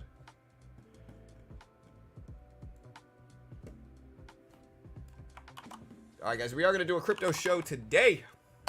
So, again, if you want to check out Apex, great way to help support the channel. You know, we partner with multiple different funded account programs. So if you want to check them out, I'll post this link. Great way to help support the channel. Again, here's the link. You can find it right here. Apex is what I'm using today. You can see on this funded account, we are up about 400 bucks. We are up about 400 bucks. Apex is a funded account program. They give you a demo. They test your skill with a demo. It's a challenge, right? But it builds your skill. It teaches you how to trade. And if you're good enough as a day trader, you can get started for a very small amount of money, small amount of risk, and roll it into much more. They fund you, and you got a 90% split once you're funded. They give you a demo. The base one on Apex right now is $25,000 in funding challenge, where they give you a demo of $25K. If you can make $1,500 in profit without losing $1,500 first and following their rules, they fund you $25K if you pass that with a 90% split. You take that, you make $10K. You get to keep 9 of that. You also get to keep your first $25,000 in profit. They pay out millions of dollars. They paid out almost $200 million to their traders. They fund thousands of traders. Great way to learn how to day trade. And honestly, I always describe it as the best of both worlds to me. There's limited risk, but if you pass the challenge and you get funded, there's a 90% split once you're funded. Great way to learn. Futures market, there's no PDT rule. You can day trade, very similar to day trading stocks. And again, if you always want the max discount at all times, use the coupon code BT. We'll get you the max discount that they have for the time being. The 250K challenge is the same price if you use my link, BT. The 250K challenge is the same price as the 25K one. So for the time being, you can get the 250K one for like less than 50 bucks if you use the coupon code BT. And resets are universally $35 as well. And so again, understand CFTC 4.41 hypothetical or simulated performance have limitations, all that good stuff. I love you all, chat. Y'all have a great day. Again, stick around. Don't go anywhere. As soon as we close this stream, we're going to be streaming a crypto show. And so as soon as we close this, we're going to be streaming a crypto show. And so don't go anywhere. And again, if you don't, as soon as you get to the crypto channel, subscribe.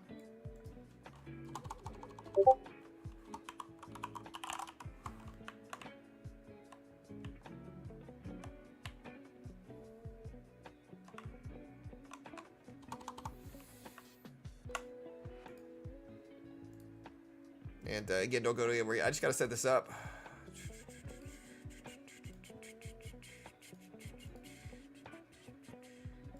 People are asking me about the University of Michigan sentiment data. I mean, I don't know how big it's going to move things. Can you link what?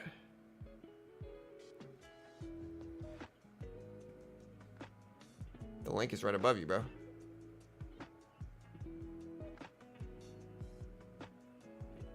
Yeah, the links are right above you. You can also see the link in the description if you need it. Yeah, if it doesn't send you directly, here, go to this link right here. Yeah.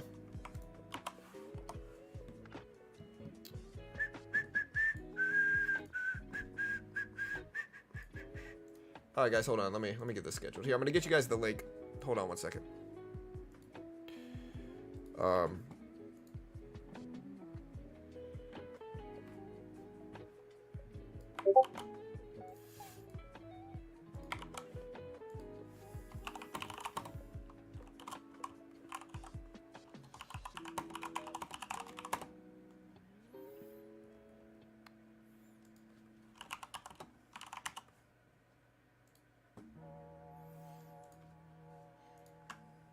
All right, chat.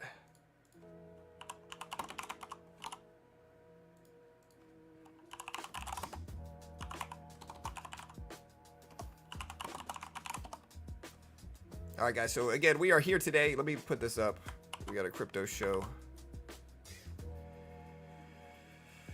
And yeah, so here's the link. If it doesn't bring you there for whatever reason, again, go to this link right here. Yeah, Shopify moving. I'm up today. So yeah, I'm up today in Shopify. We'll see if it continues. Again, don't go anywhere. As soon as we get there, it should automatically route you to the crypto show. And again, if it doesn't for whatever reason, let me open up a new window here. If it doesn't for whatever reason, Again, go to the link right there. The show's about to start right now.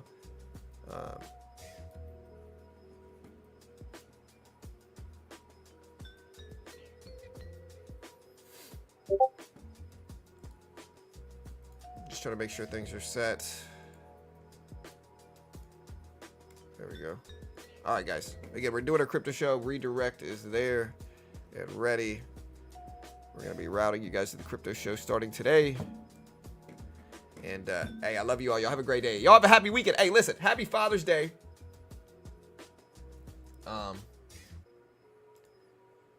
Happy Father's Day to all my fathers out there. Y'all have a great weekend. Happy weekend. Love you all. Y'all have a great day. Chat. Again, always use coupon code BT. Help support completely free content. And, yeah, we're going to go over to the crypto show. Again, as soon as we close the stream, it should automatically bring you there. If it doesn't, scroll up in chat and find the link. And, yeah, I'll see you guys over there. Y'all be good. Love you all. Y'all have a great day. We're going to be talking about crypto, so I'll see you guys over at the next channel. As soon as you get there, do me a favor and subscribe, chat. All right, as soon as you get there, do me a favor and subscribe. We appreciate it. Thanks so much. Yeah, so as soon as we get over there, you do me a favor, subscribe, hit the notification bell, and, yeah. Y'all have a great day.